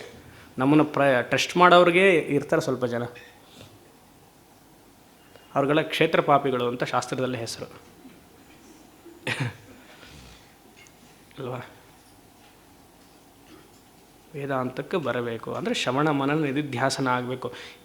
ಈ ಪ್ರತಿಯೊಂದು ಶ್ಲೋಕ ಹೇಳ್ತಿರೋದು ಯಾವುದೋ ಒಂದು ಆತ್ಮಕ್ಕೂ ಯಾವುದೋ ಒಂದು ವ್ಯಕ್ತಿಗಂತ ತಿಳಿಬಾರ್ದು. ಇದೆಲ್ಲ ನನಗೆ ಅಂತ. 62 ಶ್ಲೋಕವು ನನಗೆ ರಾಮಚಂದ್ರಮೂರ್ತಿ ಉಪದೇಶ ಮಾಡ್ತಿದ್ದಾನೆ ಅಂತ ಇರಬೇಕು. ಯಾರಿಗೋ ಮಾಡ್ತಿದ್ದಾನೆ ಅಥವಾ ಅವನಿಗೆ ಮಾಡ್ಕೊಳ್ತಿದ್ದಾನೆ ಅಂತಲ್ಲ, ನನಗೆ ಸಾಧಕನಿಗೆ ಮಾಡ್ತಿದ್ದಾನೆ. ಆ ರೀತಿಯಾಗಿರಬೇಕು. ಅದನ್ನು 40ನೇ ಶ್ಲೋಕದವರೆಗೂ ನೋಡಿದ್ವಿ. ಜೀವಾತ್ಮ ಎಲ್ಲಿದ್ದಾನೋ ಅಲ್ಲೇ ಪರಮಾತ್ಮನೂ ಇದ್ದಾನೆ, ಎಲ್ಲಿ ಪರಮಾತ್ಮ ಇದ್ದಾನೋ ಅಲ್ಲೇ ಜೀವಾತ್ಮನೂ ಇದ್ದಾನೆ. ಅದನ್ನು ವಿಭಜನೆ ಮಾಡೋಕ್ಕಾಗೋದೇ ಇಲ್ಲ. ಪರಮಾತ್ಮ ಅಲ್ಲಿದ್ದಾನೆ ಅಂತ ನೀವು ಪರಾಕ್ ನೋಡ್ತಿದ್ರೆ ಅದು ಸಂಸಾರ. ಕೈಲಾಸದಲ್ಲೂ ಇದ್ದಾನೆ, ವೈಕುಂಠದಲ್ಲೂ ಇದ್ದಾನೆ, ಮಣಿದ್ವೀಪದಲ್ಲಿಯೂ ಭಗವತಿ ಇದ್ದಾಳೆ. ಆಯಿತಾ? ನಿಮ್ಮಲ್ಲಿಯೂ ಇದ್ದಾನೆ, ಎಲ್ಲೆಲ್ಲಿಯೂ ಇದ್ದಾನೆ. ಅದನ್ನು ಹೇಳಕ್ಕೆ ಬಂದಿರುವಂತಹ ಈ ಪುರಾಣ ಕಥೆಗಳು, ನರಸಿಂಹ ಪ್ರಹ್ಲಾದನ ಚರಿತ್ರೆ ಎಲ್ಲವೂ. ಸ್ತಂಭದಲ್ಲಿಯೇ ಅರಿವಿನ ಚೈತನ್ಯ ಹುಟ್ಟಬೇಕು ಅಂತಂದರೆ ಏನು, ಅಲ್ಲಿ ಏನಾಗಿತ್ತು, ಸ್ತಂಭದಲ್ಲಿ ಸತ್ರೂಪವಾಗಿತ್ತು. ಅದಿನ್ನು ಇದು ಏನಿದು ಪಿಲ್ಲರ್ ಬಿಟ್ಕೊಳ್ಬೇಕು ಅಂದರೆ ಹೊರಗಡೆ ಬಂದಿದ್ದ ತಕ್ಷಣ ಏನಾಯ್ತು, ಆ ಆತ್ಮವೇ ಚಿತ್ರೂಪವಾಗಿ ಕಾಣಿಸ್ತು. ಅದನ್ನು ಪ್ರಹ್ಲಾದ ನೋಡಿದ್ರೆ ಅವನಿಗೆ ಸಂತೋಷ ಆಯ್ತು, ಗೊತ್ತಾಯಿತು ಅಲ್ವಾ. ಹಿರಣ್ಯಕಶ್ಯಪಿಗೂ ತಗೊಳ್ಳೋಕ್ಕಾಗಲಿಲ್ಲ, ಯಾಕಂದರೆ ಪ್ರಾಕೃತ ಮನಸ್ಸು. ಪ್ರಹ್ಲಾದನಿಗೆ ಅದನ್ನು ಸ್ವೀಕರಿಸೋ ಮುಡಿಯೈತೆ ಸಂಸ್ಕೃತ ಮನಸ್ಸು. ಹಾಗೆ ಹೊರಗಡೆ ನೋಡಬೇಡಿ, ಭಗವಂತ ಹೊರಗಡೆ ಇದ್ದಾನೆ ಅಂತ ತಿಳಿಬೇಡಿ, ನಿಮ್ಮಲ್ಲಿಯೇ ಇದ್ದಾನೆ. ಶುರುವಿನ ಪಾಠ. ಇನ್ನು ಬಾಲಪಾಠ ಅಂದರೆ ಹೊರಗಡೆ ಇದ್ದಾನೆ. ಆಮೇಲೆ 2ನೇ ಪಾಠ ಎಲ್ಲರಲ್ಲಿಯೂ ಇದ್ದಾನೆ. 3ನೇ ಪಾಠ ನನ್ನಲ್ಲಿಯೂ ಇದ್ದಾನೆ. 4ನೇ ಪಾಠ ಅಬ್ಬಾ ನಾರಾಯಣ ಕೊನೆಗೆ ಹೇಳಿದ್ರಲ್ಲ. ಎಂತಹ ಭಗವಂತ ನಾನು, ಅದು ಹೇಳಬೇಕು ಇವಾಗ.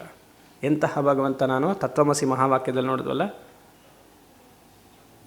ಎಂತಹ ಭಗವಂತ, ತತ್ವಮಸಿ ಮಹಾವಾಕ್ಯದಲ್ಲಿ ನೋಡಿದಾಗ ಎಂತಹ ಭಗವಂತ ನಾನು. ಇಲ್ಲ, ನೀವು ಅಲ್ಲಿ ನೋಡೋದು ಸಿಗಲ್ಲ. ಇಲ್ಲ, ಎಂತಹ ಭಗವಂತ ನಾನು ಅಂದರೆ ಆ ತತ್ವಮಸಿ ವಾಕ್ಯದಲ್ಲಿ 5 ಲಕ್ಷ್ಯ ರೂಪವಾದ ಭಗವಂತ ನಾನು. ಯಾಕಂದರೆ ಮೊದಲನೇ 4 ಸ್ಥೂಲ ರೂಪವಾಗಿರೋಂಥ ಭಗವಂತ ನಾನಾಗಕ್ಕೆ ಸಾಧ್ಯವಿಲ್ಲ. ವಿರಾಟ್ ನಾನಾಗಕ್ಕೆ ಸಾಧ್ಯ ಇಲ್ಲ, ಹಿರಣ್ಯ ಗರ್ಭ ಆಗಕ್ಕೆ ಸಾಧ್ಯ ಇಲ್ಲ, ಈಶ್ವರ ಅಥವಾ ಅಂತರ್ಯಾಮಿ ಆಗಕ್ಕೆ ಸಾಧ್ಯ ಇಲ್ಲ. 5ನೇದಾಗಿರುವಂತಹ ಭಾಗತ್ಯಾಗ ಲಕ್ಷಣದಲ್ಲಾಗಿರುವಂತಹ ಕೇವಲ ಚೈತನ್ಯ ಸ್ವರೂಪ ನಾನಾಗ್ಬೋದು. ಅದನ್ನು ಭಗವಂತನೂ ತಿಳಿಬೇಕು. ಜಗತ್ತನ್ನು ಸೃಷ್ಟಿ ಮಾಡಿರುವಂತಹ ಭಗವಂತನೂ ಅದನ್ನು ತಿಳಿಬೇಕು. ಅವನಿಗೆ ತಿಳಿದ್ರೇ ಅವನಿಗೆ ಮೋಕ್ಷ. ದೇವತೆಗಳಿಗೂ ಮೊನ್ನೆ ಹೇಳ್ತಿದ್ದೆ, ಬ್ರಹ್ಮಸೂತ್ರದಲ್ಲಿ ದೇವತಾಧಿಕರಣಂ ಅಂತ ಒಂದು ಪೋರ್ಷನ್ನೇ ಇದೆ. ಅಲ್ಲಿ ಚರ್ಚೆ ಮಾಡಿದ್ದಾರೆ, ದೇವತೆಗಳಿಗೆ ಮೋಕ್ಷ ಇದೆಯಾ ಇಲ್ವಾ. ದೇವತೆಗಳಿಗೆ ಮೋಕ್ಷ ಇದ್ದರೆ ಅವ್ರು ಯಾತಕ್ಕೆ ಸ್ವರ್ಗಾದಿ ಲೋಕಕ್ಕೆ ಹೋಗಿಯೂ ಅವ್ರಿಗೆ ಆನಂದ ಇಲ್ಲ. ಯಾಕೆ ಅವ್ರಿಗಿಲ್ಲವಲ್ಲ, ದೇವತೆಗಳು ಯಾತಕ್ಕಾಗಿದ್ದಾರೆ, ಅಲ್ಲಿ ಒಂದು ಉನ್ನತ ಸ್ಥಾನಕ್ಕೆ ಹೋಗಿದ್ದಾರೆ. ಇಲ್ಲಿ ಮಾಡಿರುವಂತಹ ಪುಣ್ಯದ ಕರ್ಮದಿಂದ, ವೈದಿಕ ಕರ್ಮದಿಂದ ಅಲ್ಲಿ ಸ್ವರ್ಗಾದಿ ಕಾಮಗಳನ್ನು ಅನುಭವಿಸಕ್ಕೆ ಹೋಗಿದ್ದಾರೆ. ಮತ್ತು ಅದು ಮುಗಿಸ್ಕೊಂಡು ಇಲ್ಲಿ ಬರಬೇಕು. ಮತ್ತು ಅಲ್ಲೇ ಮುಗಿಸ್ಕೊಂಡ್ರೆ ಅವ್ರಿಗೆ ಪಾಠ ಮಾಡೋದು ಯಾರು, ಪಾಠ ಮಾಡೋಕ್ಕೆ ಯಾವ ಶರೀರವನ್ನು ತಗೊಂಡಿದ್ದಾರೆ ಅವರು, ಇದೆಲ್ಲ ಚರ್ಚೆ ಮಾಡಿದ್ದಾರೆ ಬ್ರಹ್ಮಸೂತ್ರದಲ್ಲಿ. ದೇವತೆಗಳಿಗೂ ಮೋಕ್ಷ ಇಲ್ಲ ಉನ್ನತ ಲೋಕದಲ್ಲಿ, ಇಲ್ಲಿ ಬಂದೇ ಕಲಿಬೇಕು. ಅಂತಹ ದೇವತೆಗಳು ಯಾರು ಉಪಾಸನೆಯನ್ನು ಮಾಡಿ ಬ್ರಹ್ಮಲೋಕಕ್ಕೆ ಹೋದರೆ ಅಲ್ಲಿ ಚತುರ್ಮುಖ ಬ್ರಹ್ಮನು ಪಾಠ ಮಾಡ್ತಾನೆ. ಅಲ್ಲೂ ಇದೇ ಪಾಠವೇ. ಸ್ವಾಮಿಗಳು ಮೊನ್ನೆ ಹೇಳಿದ್ರಲ್ಲ, ವೈಕುಂಠಕ್ಕೆ ಹೋದ್ರೂ ಅಲ್ಲೇ ಅಹಂ ಬ್ರಹ್ಮಾಸ್ಮಿ ಪಾಠ ಆಗಲೇಬೇಕು. ಅದು ಕತೆ ಅಂದ್ಬಿಡಿ, ಅದು ಸತ್ಯ. ಕಾಶೀಲಿ ಸುಮಾರು ಜನ ವೈದಿಕ ಧರ್ಮಿಷ್ಠರು ಕಾಶಿಯಲ್ಲಿ ಸತ್ರು. ಆತ ವೈದಿಕ ಕರ್ಮವನ್ನು ಮಾಡಿ, ವೈದಿಕ ಉಪಾಸನೆಯನ್ನು ಮಾಡಿ ಶರೀರವನ್ನು ಬಿಟ್ಟರೆ, ಆ ಕಾಶಿಯ ಕ್ಷೇತ್ರದಲ್ಲಿರುವಂತಹ ಕಾಲಭೈರವನು ಈಶ್ವರನ ಅಂಶವನ್ನು, ಅಂದರೆ ಗುರುವಿನ ಅಂಶ ದಕ್ಷಿಣಾಮೂರ್ತಿಯಾಗಿ ಆ ಜೀವಕ್ಕೆ ಬ್ರಹ್ಮೋಪದೇಶವಾಗುತ್ತೆ. ಇಂಥ ಬ್ರಹ್ಮೋಪದೇಶ, ಅಹಂ ಬ್ರಹ್ಮಾಸ್ಮಿ ಅನ್ನುವಂಥ ಉಪದೇಶ ಆಗುತ್ತೆ ಇಲ್ಲಿ ಕಾಶಿಲಿ ಮರಣವಾದರೆ. ಆಮೇಲೆ ಮೋಕ್ಷ. ಕಾಶಿಲಿ ಬಿತ್ತರೆ ಮೋಕ್ಷ ಅಂತಲ್ಲ, ಅದು ಇದೆ, ಪಾಠದಲ್ಲಿದೆ, ಪುರಾಣ ಗ್ರಂಥಗಳಿದೆ. ಕಾಶಿಲಿ ಶರೀರ ಬಿಟ್ಟರೆ ಮೋಕ್ಷ. ಅರುಣಾಚಲೇಶ್ವರದಲ್ಲಿ ಸ್ಮರಣಾತ್ ಅರುಣಾಚಲೇಶ್ವರ, ಅರುಣಾಚಲ ಅಂತ ಒಂದು ಸತಿ ಜ್ಞಾಪಿಸ್ಕೊಳ್ಬೇಕಂತಷ್ಟೆ. ತಿರುವಾರೂರ್ ತ್ಯಾಗರಾಜರಿರುವಂತಹ ಜಾಗ, ಅಲ್ಲಿ ಹುಟ್ಟಿದ್ರೆ ಮೋಕ್ಷ. ಚಿದಂಬರಮಲ್ಲಿ ವಾಸ ಮಾಡಿದ್ರೆ ಮೋಕ್ಷ. ಹೀಗೆಲ್ಲ ಇದೆ. 4 ಶಿವನ ಕ್ಷೇತ್ರ ಹೇಳಿದ್ದಾರೆ. ಕಾಶೀಲಿ ಶರೀರ ಬಿಟ್ಟರೆ ಅವನು ಧರ್ಮಿಷ್ಠನಾಗಿದ್ದರೆ, ಆ ಕ್ಲಾಸ್ ಮರೆತುಬಿಡ್ತೀವಿ ನಾವು. ಅವನು ಧರ್ಮಿಷ್ಠನಾಗಿದ್ದರೆ, ಹಲವಾರು ವರ್ಷಗಳ ಕಾಲ ವೈದಿಕ ಉಪಾಸನೆಯನ್ನು ಮಾಡಿದರೆ, ಅಗ್ನಿಹೋತ್ರಾದಿ ಕರ್ಮವನ್ನು ಮಾಡಿದರೆ, ಆಗ ಕಾಲಭೈರವನು ಸದಾಶಿವ ದಕ್ಷಿಣಾಮೂರ್ತಿ ಅವತಾರ ಅದನ್ನು ಆ ಸ್ಥಾನವನ್ನು ತಗೊಂಡು ತತ್ವಮಸಿ ಉಪದೇಶ ಮಾಡ್ತಾನೆ. ಅದಕ್ಕಿಂತ ಮುಂಚೆ ಒಂದು ಟ್ರಾನ್ಸಿಷನ್ ಇದೆ, ರಾಮತಾರಕವನ್ನು ಜಪ ಮಾಡಬೇಕು ಅಂತಿದೆ. ಅದಾದಮೇಲೆ ತತ್ವಮಸಿ ಉಪದೇಶ. ಆವಾಗ ಅಹಂ ಸದಾ ಮುಕ್ತೋಸ್ಮಿ ಅಂತ ಆ ಜೀವ ಹೇಳೋದು. ಇದೆಲ್ಲ ಕ್ರಮ. ಅಂದರೆ ಯಾಕೆ ಹೇಳ್ತಿದ್ದೀನಿ, ಇಲ್ಲಿ ನಮಗೆ ಸರಳವಾಗಿ ಸಿಗ್ತಾಯಿದೆ ಬ್ರಹ್ಮವಿದ್ಯೆ ಅಲ್ವಾ, ಇಲ್ಲಿ ಕಲಿಬೇಕು. ಶ್ರದ್ಧೆಯಿಂದ ಕಲಿಬೇಕು. ಮುಂದೆ ನೋಡ್ತೀನಿ ಅಂತ ಪೋಸ್ಟ್ಪೋನ್ ಮಾಡ್ಬೋದು. ಮುಂದೆ ನಮಗೆ ಈ ಜನ್ಮ ಸಿಗುತ್ತೆ ಅಂತ ಏನು ಗ್ಯಾರಂಟಿ ಇದೆ ಅಲ್ವಾ?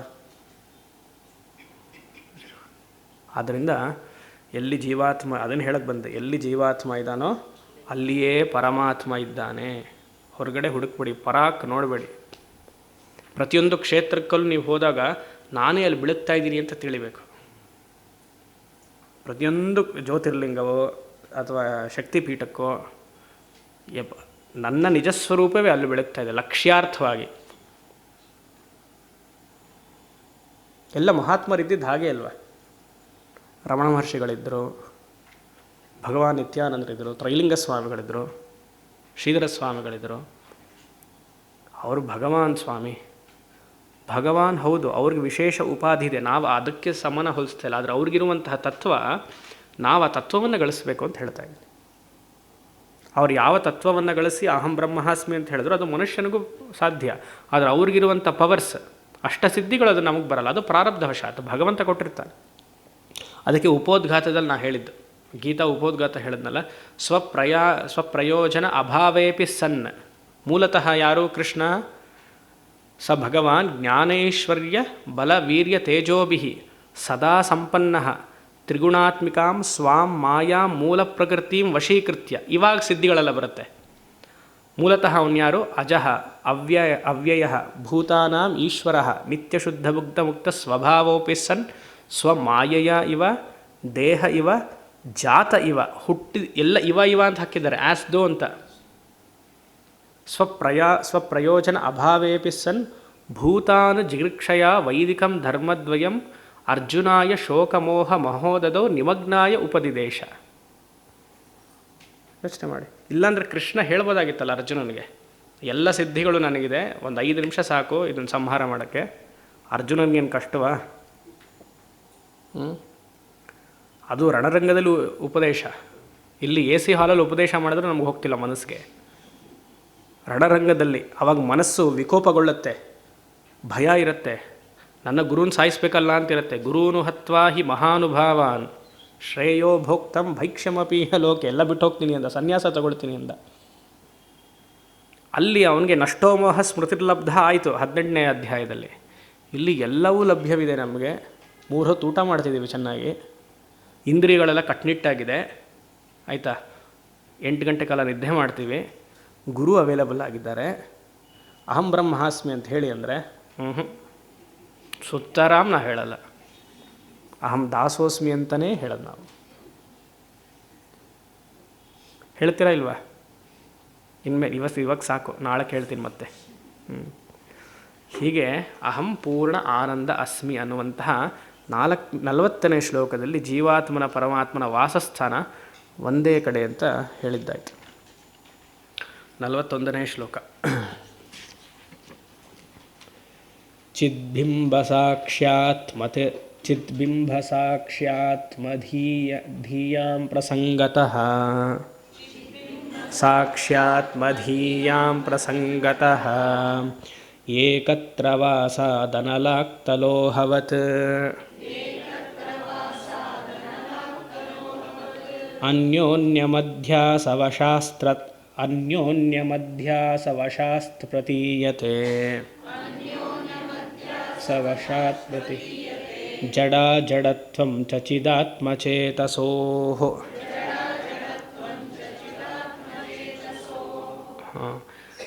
ಇಲ್ಲಿಂದ ನಮಗೆ ಬಹಳ ಸ್ಪಷ್ಟವಾಗಿ ತಿಳಿದಿದೆ ಏನು ಅಂದರೆ, ಸಂಸಾರಕ್ಕೆ ಕಾರಣ ಅಧ್ಯಾಸ ಅಂತ ತಪ್ಪು ತಿಳುವಳಿಕೆ. ಆ ತಪ್ಪು ತಿಳುವಳಿಕೆಗೆ ಇಲ್ಲೇ ಉಪಯೋಗಿಸುವಂತಿರುವಂತಹ ಪದ ಪ್ರಸಂಗತಃ. ಮೊದಲನೇ ಸಾಲು ಕೊನೆಯ ಪದ ಪ್ರಸಂಗತಃ. ಪ್ರಸಂಗತಃ ಅಂದರೆ ಅನ್ಯೋನ್ಯ ಅಧ್ಯಾಸ, ಮಿಶ್ರಣ. ಅನ್ಯೋನ್ಯ ಅಧ್ಯಾಸ ಅಂದ್ರೇನು? ಆತ್ಮ ಹಾಗೂ ಅನಾತ್ಮ ಎರಡು ಸಮ್ಮಿಶ್ರಣಗೊಂಡ್ಬಿಟ್ಟಿದೆ. ಸಮ್ಮಿಶ್ರ ಸರ್ಕಾರದ ಥರ ಎರಡು ಸೇರಿಬಿಟ್ಟಿದೆ. ಆತ್ಮ ಸತ್ರೂಪ, ಆತ್ಮ ಚಿತ್ರೂಪ. ಅದನ್ನೇನು ಮಾಡಿದ್ದೀವಿ? ಅನ್ಯೋನ್ಯ ಅಧ್ಯಾಸದಲ್ಲಿ ಶರೀರ ಸತ್ರೂಪ, ಶರೀರ ಚಿತ್ರೂಪ ಅಂತ ಮಾಡಿದ್ದೀವಿ. ಅದಕ್ಕೆ ನಾವೇನು ಮಾಡ್ತೀವಿ? ಪ್ರತಿ ವರ್ಷ ನಾವೇನು ಮಾಡ್ಕೊಳ್ಬೇಕು? ಹುಟ್ಟಿದಬ್ಬವನ್ನು ಆಚರಿಸ್ಕೊಳ್ಬೇಕು. ಈ ಸತ್ರೂಪವಾಗಿ ಮಾಡಿದ್ದಾಗೆ ಹುಟ್ಟಿದ ಹ್ಯಾಪಿ ಬರ್ತ್ಡೇ. ಮೃತ್ಯುಂಜಯ ಮಂತ್ರವನ್ನು ಹೋಮವನ್ನು ಮಾಡ್ತೀವಿ, ಆಯುಷ್ಯ ಹೋಮವನ್ನೆಲ್ಲ ಮಾಡ್ತೀವಿ, ಒಳ್ಳೆಯದು. ಧರ್ಮಶಾಸ್ತ್ರವೇ ಹೇಳಿದ್ದೆ ಮಾಡ್ಕೊಳ್ಬೇಕು ಅಂತ. ಅದನ್ನು ಅಲ್ಲಗಳಿಲ್ಲ. ಸ್ವಲ್ಪ ವೇದಾಂತ ಯೋಚನೆ ಮಾಡಬೇಕು. ವೇದಾಂತ ಅಂದರೆ ಯಾರು ಶಾಸ್ತ್ರವನ್ನು ಈ ಪ್ರಸ್ಥಾನತ್ರಯವನ್ನೆಲ್ಲ ಅಧ್ಯಯನ ಮಾಡಿದಾಗ ಆವಾಗ ಒಂದು ಪ್ರಶ್ನೆ ಮಾಡ್ಕೊಳ್ಬೇಕು. ಇವಾಗ ಮಠದಲ್ಲೆಲ್ಲ ಆಗತ್ತೆ, ಅವರು ಶಿಷ್ಯರು ಮಾಡ್ತಾರೆ, ಗುರುಗೆ ಯಾರು ಬೇಡ, ಅದು ಅವ್ರ ಗುರುಗಳಿಗೆ ಬೇಡ, ಯಾಕಂದರೆ ಅವ್ರಿಗೆ ಆ ಜ್ಞಾನ ಇದೆ. ಶಿಷ್ಯರಿಗೆ ಸಂತೋಷಕ್ಕೆ ಮಾಡ್ತಾರೆ. ಆದರೆ ನೀವು ಯಾರು ಮಠದಲ್ಲಿ ಇಲ್ವಲ್ಲ, ಇವು ವಚವಲ್ವ ಇವಾಗ. ಹಾಂ, ಅದಕ್ಕೆ ಹೇಳಕ್ಕೆ ಬಂದೆ. ನೀವೇನು ಮಾಡಬೇಕು? ವೇದಾಂತವನ್ನು ಅಧ್ಯಯನ ಮಾಡ್ತಿರೋರು ಯಾರಿಗೆ ಹುಟ್ಟುತ್ತಿದ್ದಾನೆ? ಶರೀರ ಹುಟ್ಟುತ್ತಿದೆ. ನೀವು ಎಷ್ಟೇ ಮೃತ್ಯುಂಜಯ ಹೋಮ ಮಾಡಿದ್ರೂ ಶರೀರ ವೃದ್ಧಿ ಆಗ್ತಾ ಇರುತ್ತೆ ತಾನೆ, ಒಂದೇ ಥರ ಇರುತ್ತಾ? ಯಯಾತಿ ಕಥೆಯಲ್ಲಿ ನೋಡಿದ್ವಿ, 2-3 ಜನರಿಂದ ಯೌವನವನ್ನು ತಗೊಂಡು ಅವನಿಗೆ ಆಗಲಿಲ್ಲ. ಎಷ್ಟೇ ಮಹಾಸಿದ್ಧರನ್ನ ತಗೊಳ್ಳಿ, 2 ವರ್ಷ 3 ವರ್ಷ ಇದ್ದವರು ಒಂದು ದಿವಸ ಶರೀರ ಬಿಡಲೇಬೇಕು. ಈ ಆತ್ಮ ಸತ್ತಂತ ಮಾಡಿದ್ರಿಂದ ನಾನು ಯಾವಾಗಲೂ ಇರ್ತೀನಿ ಅನ್ನುವಂತಹ ತಪ್ಪು ತಿಳುವಳಿಕೆ. ಆತ್ಮ ಸತ್ತ, ಅದರ ದೇಹ ಅಲ್ವಲ್ಲ.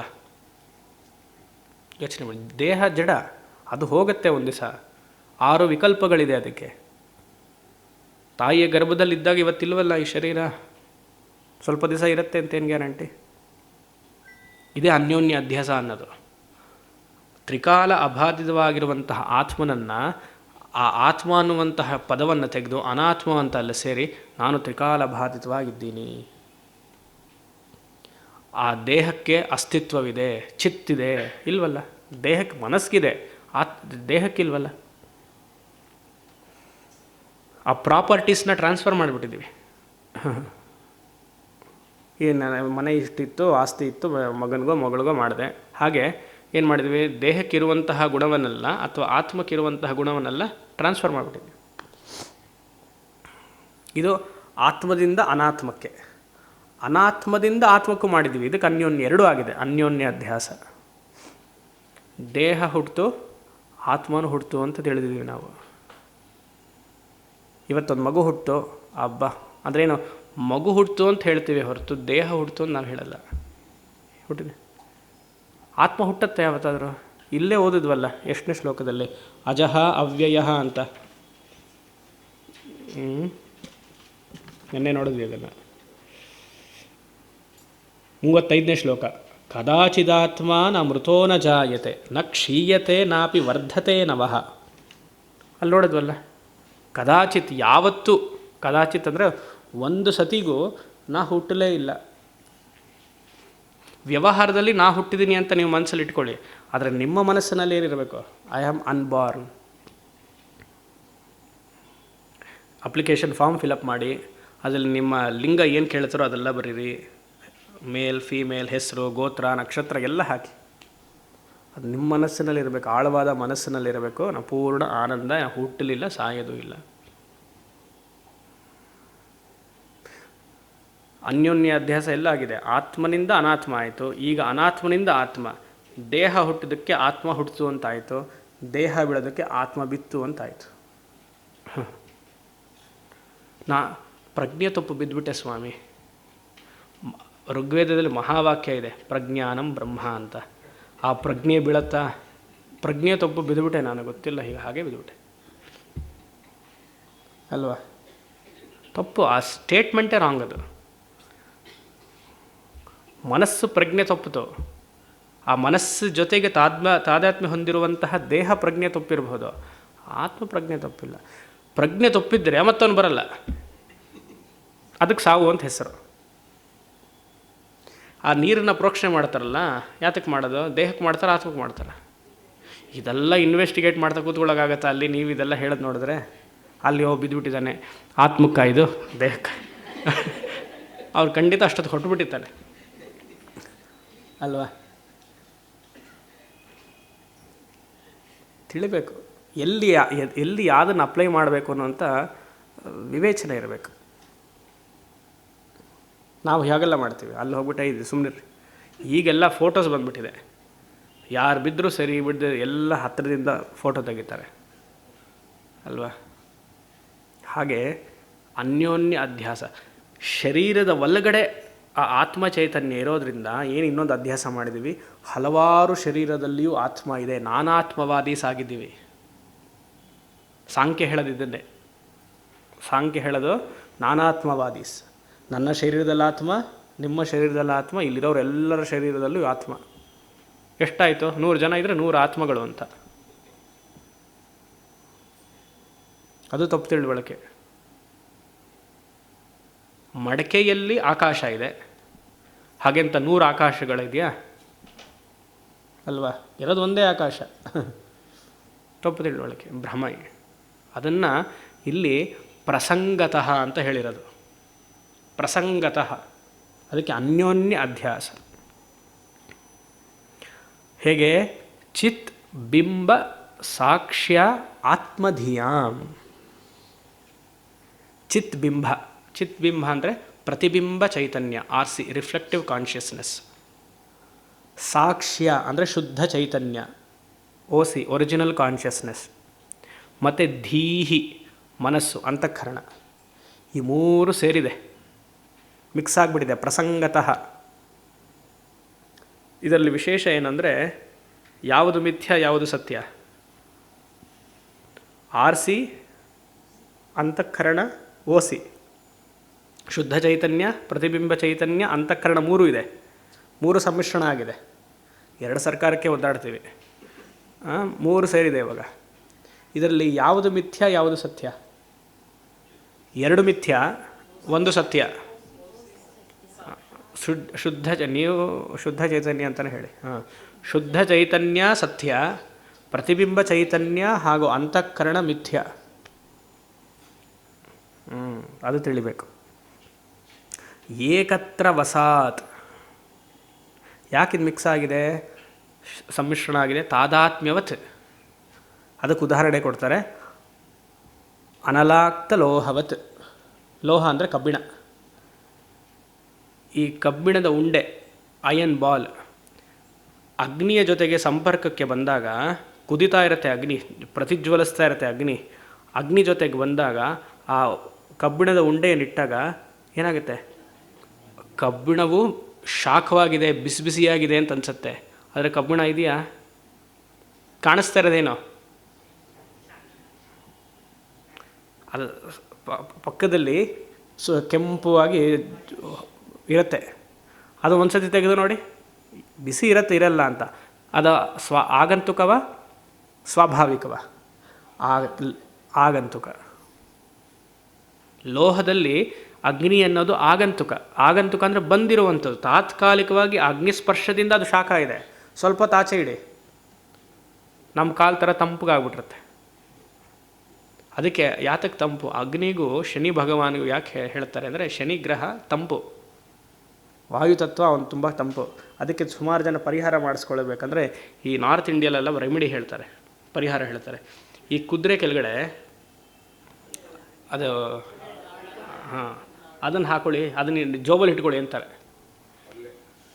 ಯಾಕಂದರೆ ಚೆನ್ನಾಗಿ ಸೌದಿರುತ್ತೆ ಅದು, ಇದು ಲೋಹ.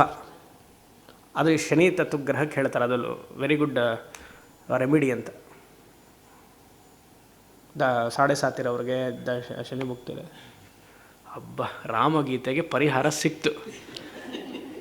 ನಾವು ಇಷ್ಟೆಲ್ಲ ಮರೆತ್ವಿ ನೋಡಿ, ಅದನ್ನು ಮಾತ್ರ ಜ್ಞಾಪಕ ಇರತ್ತೆ. ಯಾಕಂದ್ರೆ ನಮಗೆ 7 ಶನಿ, ಅದು ಪಂಚಮ ಶನಿ, ಸಪ್ತಮ ಶನಿ, ಕಂಟಕ ಶನಿ ಅಲ್ವಾ. ಕುದುರೆ ಯಾಕೆ, ಅದೆಲ್ಲ ತಿಳ್ಕೊಳ್ಳಿ, ಚೆನ್ನಾಗಿರ್ತಿದ್ದಲ್ಲ, ತಿಳಿಬೇಕು. ಕುದುರೆ ಯಾಕೆ ನೋಡಿ, ನೀವೇ ಹೇಳ್ತೀರಾ, ದಾರಿ ತಪ್ಪಿಸ್ತೀರಾ ನಮ್ಮನ್ನ. ಕುದುರೆ ಲಲಿತಾ ಸಹಸ್ರನಾಮದಲ್ಲೇನೋ ಅಪರಾಜಿತ ಅಂತ ಅಲ್ವಾ, ಅಮ್ಮನವರ ಪಾಶದಿಂದ ಹುಟ್ಟಿರುವಂಥವಳು. ಅವಳು ಯಾವಾಗಲೂ ಕುದುರೆ ಮೇಲೆ ಕೂತಿರ್ತಾಳೆ. ಅಪರಾಜಿತ ಇಲ್ಲ, ಇದಲ್ಲೂ ಬರುತ್ತೆ ವಿಷ್ಣು ಸಹಸ್ರನಾಮದಲ್ಲಿ. ನಾವು 92ನೇ ಶ್ಲೋಕ ನೋಡಿ, ಅದೆಲ್ಲ ಎಲ್ಲೆಲ್ಲೂ ಹೋಗುತ್ತದೆ. ಅಪರಾಜಿತ ಅನ್ನುವಂತಹ ಕುದುರೆ. ಈ ಕುದುರೆ ನಿಮಗೆ ಶ್ರೀ ಸೂಕ್ತದಲ್ಲೂ ಬರುತ್ತೆ, ಒಂದು ಶ್ಲೋಕದಲ್ಲಿ. ವೆಲ್ತನ್ನು ತಂದುಕೊಡು, ಸೌಭಾಗ್ಯವನ್ನು ತಂದುಕೊಡುತ್ತೆ. ಯಾಕೋ ಹೇಳಕ್ಕೆ ಬಂದೆ, ಏನು ಹೇಳ್ತಿದ್ದೆ? ಹಾಂ, ಪಂಚಮೇ ಧನಕ್ಷಯ ಅಂತ ಒಂದು ಜ್ಯೋತಿಷ್ಯದಲ್ಲಿ ರೂಲು. ಶನಿ ಇಲ್ಲ, ಚಂದ್ರನಿಂದ 5ನೇ ಮನೆಗೆ ಹೋದರೆ ನಿಮಗೆ ಗೊತ್ತೋ ಗೊತ್ತಿಲ್ಲದೋ ಧನಕ್ಷಯ ಆಗುತ್ತೆ. ಪಂಚಮೇ ಧನಕ್ಷಯ ಅಂತ ಪರಾಶರರ ರೂಲ್, ಇದು ಸೂತ್ರ. ಗೋಚಾರದಲ್ಲಿರುವಂತಹ ಶನಿ ನಿಮ್ಮ ಚಂದ್ರನಿಂದ 5ನೇ ಮನೇಲಿದ್ದರೆ ಅವನು ನಿಮಗೆ ದುಡ್ಡು ಕಮ್ಮಿ ಮಾಡ್ತಾನೆ ಅಂತ. ಆವಾಗ ಪರಿಹಾರ ಹೇಳಿರೋದು ಈ ಕುದುರೆ ಕೆಳಗಡೆ, ಕುದುರೆ ಶ್ರೀ ಲಕ್ಷ್ಮಿ, ಆ ಕೆಳಗಡೆ ಇರುವಂತಹ ಇದು ಕಬ್ಬಿಣದು ಅವನು ಶನಿ ತತ್ವ, ಅದನ್ನ ಇಟ್ಕೊಳ್ಳಿ. ಅವಾಗೇನಾಗುತ್ತೆ, ಧನಕ್ಷಯ ಆಗಲ್ಲ. ಪ್ರತಿಯೊಂದು ಪರಿಹಾರಕ್ಕೂ ಯಾವುದೋ ಒಂದು ಹಿಂದೆ ಪುರಾಣದ ಗ್ರಂಥದ ಉಲ್ಲೇಖ ಇರುತ್ತೆ. ನಾವು ಕೇಳಲ್ಲ, ಓ ಹೌದಾ, ಕಷ್ಟ ಎಲ್ಲಿಂದ ತರೋದು ಇವಾಗ, ರೇಸ್ ಕೋರ್ಸ್ಗೆ ಹೋಗ್ಬೇಕಾ ಅಂತೆಲ್ಲ ಯೋಚನೆ ಮಾಡ್ತೀವಿ. ಆಗಿನ ಕಾಲದಲ್ಲಿ ಕುದುರೆಗಳೆಲ್ಲ ಸರ್ವೇ ಸಾಧಾರಣವಾಗಿತ್ತು. ಆಗಿನ ಕಾಲದಲ್ಲಿ ಪರಾಶರರ ಕಾಲ ಯಾವಾಗ, ಎಷ್ಟೋ ಸಾವಿರಾರು ವರ್ಷದ ಕೆಳಗಡೆ ಆನೆಗಳು ಕುದುರೆಗಳೆಲ್ಲ ಸರ್ವೇ ಸಾಧಾರಣವಾಗಿತ್ತು, ಅರಮನೆಗಳೆಲ್ಲ ಇತ್ತು. ಈಗಿಲ್ಲ. ಸೊ ಈಗ ಅದಕ್ಕೆ ಪ್ರತಿಫಲವಾಗಿ ಎಣ್ಣೆ ಅಂತಾರೆ. ಹಾಗೆ ಇರಲಿ, ಅವಳು ಜ್ಯೋತಿಷ ಪಾಠ ಆಗುತ್ತೆ ಸಾಕು. ಸೊ ಹಾಗೆ ಏನು ಹೇಳ್ತಿದ್ದೆ, ಲೋಹವತ್ ಉದಾಹರಣೆ. ಮೇಲ್ನೋಟಕ್ಕೆ ಮಾತ್ರ ಆ ಲೋಹ ಅಗ್ನಿ ಅಂತ ಕಾಣುತ್ತೆ, ಅದು ಆಗಂತುಕ, ಇದೇ ಮಿಶ್ರಣ ಆಗಿರೋದು. ಆದರೆ ಮೂಲತಃ ಆ ಲೋಹ ಏನೋ ತಂಪು, ಅಗ್ನಿಯ ಸ್ಪರ್ಶದಿಂದ ಅದು ಶಾಖವಾಗಿದೆ. ಅಗ್ನಿ ಜ್ವಲನೆ, it is fire is glowing but not the iron ball, ಅದು ತಿಳಿಬೇಕು. ಇದಕ್ಕೆ ಹೆಸರು ಅನ್ಯೋನ್ಯ ಅಧ್ಯಾಸ.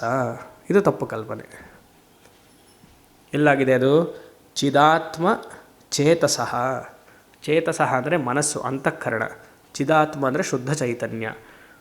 ಆ ಶುದ್ಧ ಚೈತನ್ಯ ಹಾಗೂ ಅಂತಃಕರಣದಲ್ಲಿ ಅನ್ಯೋನ್ಯ ಅಧ್ಯಾಸ ಆಗಿರೋದ್ರಿಂದ ಏನಾಗಿದೆ, ಅಜಡಃ ಚ ಜಡವು. ಅಜಡಃ ಅಂದರೆ ಸೆನ್ಷಿಯನ್ಸಿ, ಅರಿವಿನ ಕೇಪಬಿಲಿಟಿ. ಯಾರಿಗಿದೆ ಅರಿವಿನ ಕೇಪಬಿಲಿಟಿ? ಆತ್ಮಕ್ಕಿದೆ, ಶುದ್ಧ ಚೈತನ್ಯಕ್ಕಿದೆ. ಜಡ ಅಂದರೆ ಅಂತಃಕರಣ. ಈ ಜಡತ್ವ ಹಾಗೂ ಅಜಡತ್ವ ಮಿಶ್ರಣಗೊಂಡಿರೋದ್ರಿಂದ ಅಹಂಕಾರವೇ ತಾಂಡವವಾಡ್ತಿದೆ. ಶುದ್ಧ ಚೈತನ್ಯವನ್ನು ನಾನು ಅಂತ ಮರೆತುಬಿಟ್ಟಿದ್ದೀವಿ. ಅದೇ ಅನ್ಯೋನ್ಯ ಅಧ್ಯಾಸ. ಏನು ಮಾಡಬೇಕು ಸ್ವಾಮಿ ಹಾಗಿದ್ರೆ? What is the final take away? ಈ ಮ್ಯಾನೇಜ್ಮೆಂಟ್ ಕೋರ್ಸಲ್ಲೆಲ್ಲ ಹೇಳ್ತಾರಲ್ಲ, 2 hours ಪವರ್ ಪಾಯಿಂಟ್ ಪ್ರೆಸೆಂಟೇಷನ್ ಎಲ್ಲ ಮಾಡಿದ್ಮೇಲೆ what is the final take away? ಏನಿಲ್ಲ, ಪರ್ಸ್ಪೆಕ್ಟಿವ್ ಚೇಂಜ್. ವೇದಾಂತದಲ್ಲಿ ಹೇಳೋದು ಅದೇ ಅಲ್ಲೂ ಹೇಳೋದು. ಕಾಗ್ನಿಟಿವ್ ಚೇಂಜ್ ಅಂತಾರೆ ಅವರು. ಕಂಪ್ನಿನೇ ಇದೆ, ಕಾಗ್ನಿಸೆಂಟ್ ಅಲ್ವಾ ಕಂಪ್ನಿ. Cognitive change. ವೇದಾಂತ ಏನು ಮಾಡುತ್ತೆ ನಿಮಗೆ? ತೊಂದರೆಗಳನ್ನೆಲ್ಲ ಹೋಗಿಸಲ್ಲ, ನಿಮ್ಮ ಬುದ್ಧಿಯನ್ನು ಬದಲಾವಣೆ ಮಾಡ್ತಾ ಹೋಗುತ್ತೆ. ಅದನ್ನು ತಿಳಿಬೇಕು. ಲೋಹ ಹಾಗೂ ಅಗ್ನಿಯ ಮಿಶ್ರಣದಿಂದ ನಿಮಗೆ ಲೋಹ ಅಗ್ನಿಯತ್ವ ಸ್ವಾಭಾವಿಕವಾಗಿ ಆಗಲ್ಲ, ಅದನ್ನು ತಿಳಿ ಅಂತ ಹೇಳ್ತಿದೆ. ಹಾಗೆ ವೇದಾಂತದಲ್ಲಿ ಅನ್ಯೋನ್ಯ ಅಧ್ಯಾಸವನ್ನು ಬೇರ್ಪಡಿಸ್ಕೋ, ನೀನು ಯಾರು ಅಂತ ತಿಳಿ, ಅದನ್ನು ಚೇಂಜ್ ಮಾಡ್ಕೊ ಅಷ್ಟೆ. ಶಿಫ್ಟಿಂಗ್ ದ ಥಿಂಕಿಂಗ್, ಮನಸ್ಸು ಬದಲಾವಣೆ ಆಗಬೇಕು. ಮುಂದೆ 42ರಿಂದ 51ನೇ ಶ್ಲೋಕದವರೆಗೂ ನಿಧಿಧ್ಯಾಸನ ಫಲವನ್ನು, ನಿಧಿಧ್ಯಾಸನ ಶ್ಲೋಕಗಳು. ಇಲ್ಲಿವರೆಗೂ ಏನಾಯಿತು? ಪಾಠ ಆಯಿತು. ಶ್ರವಣವನ್ನು ಹೇಳಿ ಆಯಿತು. ಶ್ರವಣ ಅಂದರೆ ಆತ್ಮದ ಲಕ್ಷಣವನ್ನು ರಾಮಚಂದ್ರಮೂರ್ತಿ ತೋರಿಸ್ಕೊಟ್ಟಿದ್ದಾಯಿತು. ಸಂಶಯ ಬರಬಾರ್ದು ಅಂತ ಈ ರೀತಿಯಾಗಿ ಅನ್ಯೋನ್ಯ ಅಧ್ಯಾಸ ಹೇಗಾಗಿದೆ ಅಂತವೂ ತಿಳಿಸಿದ್ದಾಯಿತು. ಶ್ರವಣ ಮನನಕ್ಕಿಂತ ಮುಂಚೆ ಕರ್ಮ ಹಾಗೂ ಉಪಾಸನೆಯನ್ನು ತಿಳಿಸಿದ್ದಾಯಿತು. ಸ್ವಧರ್ಮಾನುಷ್ಠಾನದಿಂದ ತಿಳಿಸ್ಕೊಂಡು ಬಂದಿದ್ದಾಯಿತು. ಈಗ ಕೊನೆ ವೇದಾಂತದ ಕೊನೆಯ ಹಂತ 42ರಿಂದ 51ರವರೆಗೂ ನಿಧಿಧ್ಯಾಸನ ಶ್ಲೋಕಗಳು.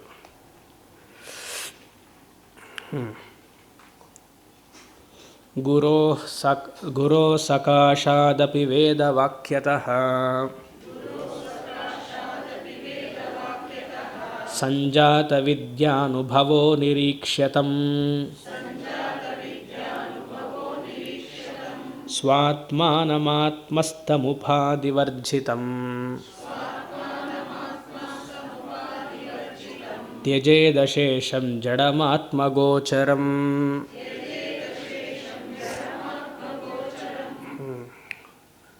ಬದಲಾವಣೆ ವೇದಾಂತ ಅಂದ್ರೇನು? ಬದಲಾವಣೆ ಅಂತ ಹೇಳಿದೆ. ಯಾವ ಬದಲಾವಣೆ? ಅನ್ಯೋನ್ಯ ಅಧ್ಯಾಸವನ್ನು ಬೇರ್ಪಡಿಸುವ ಬದಲಾವಣೆ. ಅದು ಹೇಳ್ತಾರಲ್ಲ, ನಿನ್ನ ಆ್ಯಟಿಟ್ಯೂಡ್ ಫಸ್ಟ್ ಚೇಂಜ್ ಮಾಡ್ಕೋ, ಆವಾಗ ಜಗತ್ತು ಇದು ನೋಡುವಂತಹ ರೀತಿ ಚೇಂಜ್ ಆಗುತ್ತೆ. ಅದು ಲೌಕಿಕದಲ್ಲಿ ಹೇಳ್ತಾರೆ, ಇದು ವೇದಾಂತದಲ್ಲೂ ಹಾಗೆ.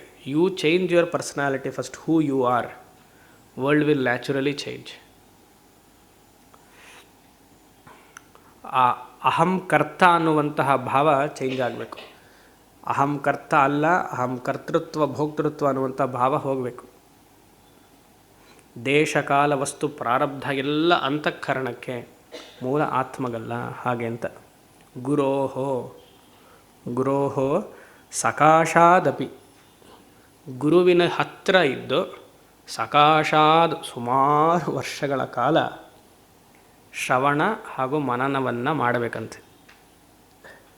ನಿಧಿಧ್ಯಾಸನ ಗುರು ಜೊತೆಗೆ ಮಾಡಬೇಕಾ ಸ್ವಾಮಿ? ಮಾಡೋಗಿಲ್ಲ. ಶ್ರವಣ ಮಾತ್ರ ಗುರು ಜೊತೆಗೆ ಮಾಡಬೇಕು. ಸಂಶಯ ಇದ್ದರೆ ಗುರುನ ಕೇಳಬೇಕು. ನಿಧಿಧ್ಯಾಸನ ಪ್ರತ್ಯೇಕವಾಗಿ ಮಾಡಬೇಕು. ಏಕಸ್ತಪಃ, ಆಮೇಲೆ ದ್ವಿರಧ್ಯಾಯಿ. ತಪಸ್ಸು ಕೂತವ್ನು ಯಾವಾಗಲೂ ಒಬ್ಬನೇ ಕೂರಬೇಕು.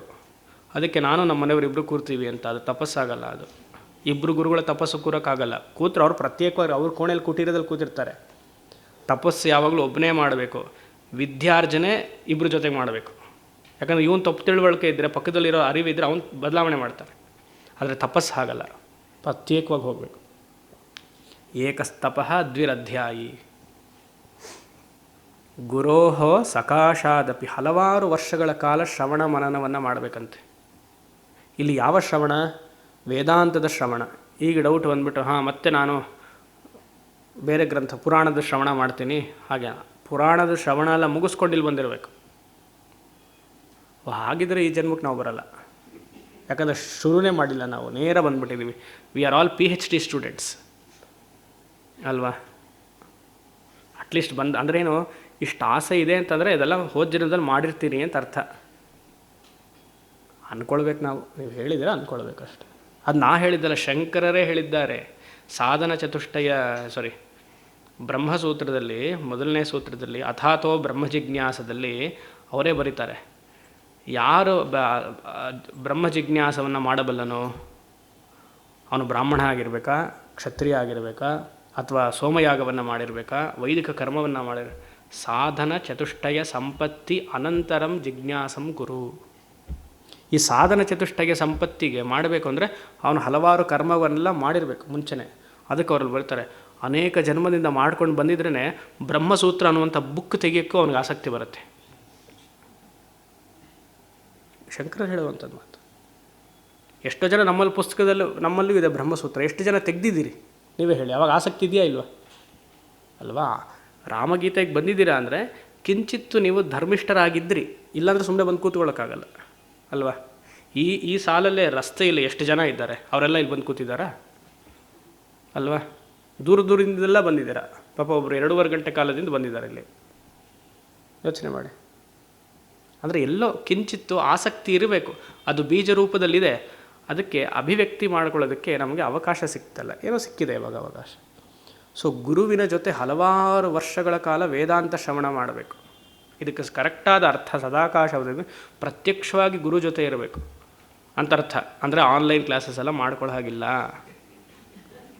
ಅಲ್ಲ, ಇರೋದು ಅದಕ್ಕೆ ಅರ್ಥ ಹೇಳ್ತೀನಿ ಯಥಾರ್ಥವಾಗಿ. ಈಗಿನ ಕಾಲದ ಹಾಗಲ್ವಲ್ಲ, ಸ್ವಲ್ಪ ನಾವು ಅದಕ್ಕೆ ನಮ್ಮದು ವಿಶೇಷವಾದ ಭಾಷ್ಯವನ್ನು ಬರ್ಕೊಂಡು ಆನ್ಲೈನ್ ಕ್ಲಾಸು ಓಕೆ.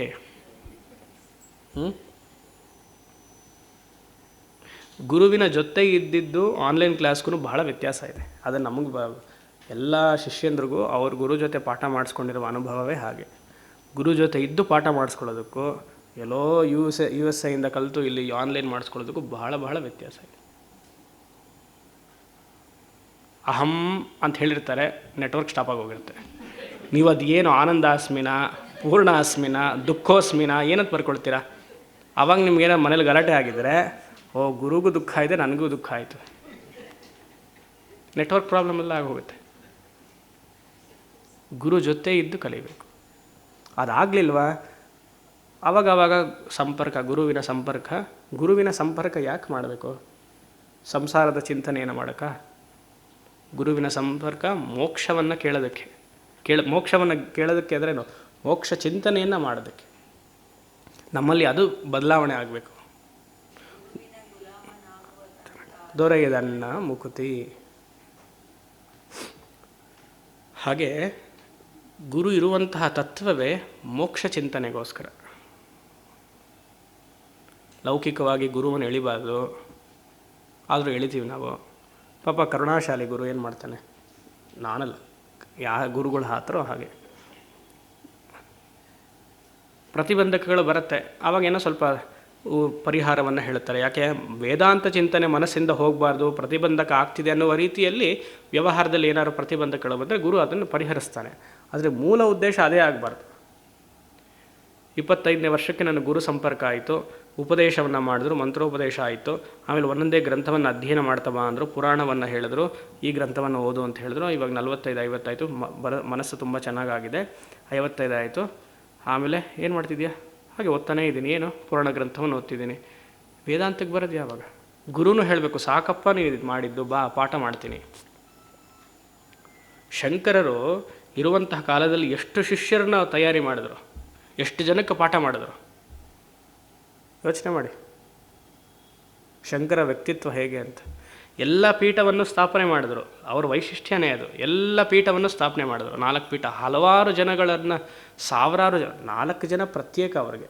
ಯಾಕಂದ್ರೆ 4 ಪೀಠಗಳನ್ನು, ಶಾಖಾಮಠವನ್ನು ಉದ್ಧರಿಸಿದ್ರು. ಅವ್ರು ಬಂದಿರುವಂಥ ಶಿಷ್ಯರೆಲ್ಲ ಶಾಖಾಮಠವನ್ನು ಉದ್ಧರಿಸಿದರು. ಎಲ್ಲಿಯೂ ಪೀಠದಲ್ಲಿ ಕೂರಲಿಲ್ಲ. ಪರಮಹಂಸ ಸನ್ಯಾಸಿಯ ಲಕ್ಷಣ. ಈ ಪೀಠಕ್ಕೆ ಸುರೇಶ್ವರರು, ಈ ಪೀಠಕ್ಕೆ ಪದ್ಮಪಾದಾಚಾರ್ಯರು ಸ್ಥಾಪನೆ ಮಾಡಿದ್ರು, ಹೊರಟರು. ಪರಮಹಂಸ ಸನ್ಯಾಸಿಯ ಲಕ್ಷಣ. ಕೂರ್ಲಿಲ್ವಲ್ಲ, ಹೀಗೀಗೆ ಮಠಾಮ್ನಯ ಶಾಸನೆಯನ್ನು ಹಾಕಿದ್ರು, ಹೀಗೆ ನಡ್ಕೊಳ್ಳಿ ಅಂತ ಹೇಳಿದ್ರು, ಅವ್ರ ಪಾಡೋರು ಹೊರಟ್ರು. ಅದು ವೈರಾಗ್ಯ. ಕೂರ್ಲಿಲ್ಲ ಅವರೆಲ್ಲ. ಧರ್ಮ ಪ್ರಚಾರ ಆಗಲಿ.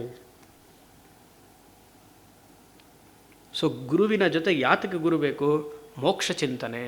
ಗುರು ಹೇಳಬೇಕು, ಇಷ್ಟು ಮಾಡಿದ್ಯಾ, ಚಿತ್ತಶುದ್ಧಿ ಆಯಿತು, ಇಷ್ಟು ದಿವಸ ವೈದಿಕ ಕರ್ಮ ಮಾಡಿದ್ಯಾ, ಮಂತ್ರೋಪದೇಶ ಮಾಡಿದ್ದೀನಿ, ಎಲ್ಲ ಆಯಿತು, ಈಗ ಬಾ ಒಳಗಡೆ ಬಾ, ವೇದಾಂತ ಶ್ರವಣ. ಗುರು ಹೇಳಬೇಕು.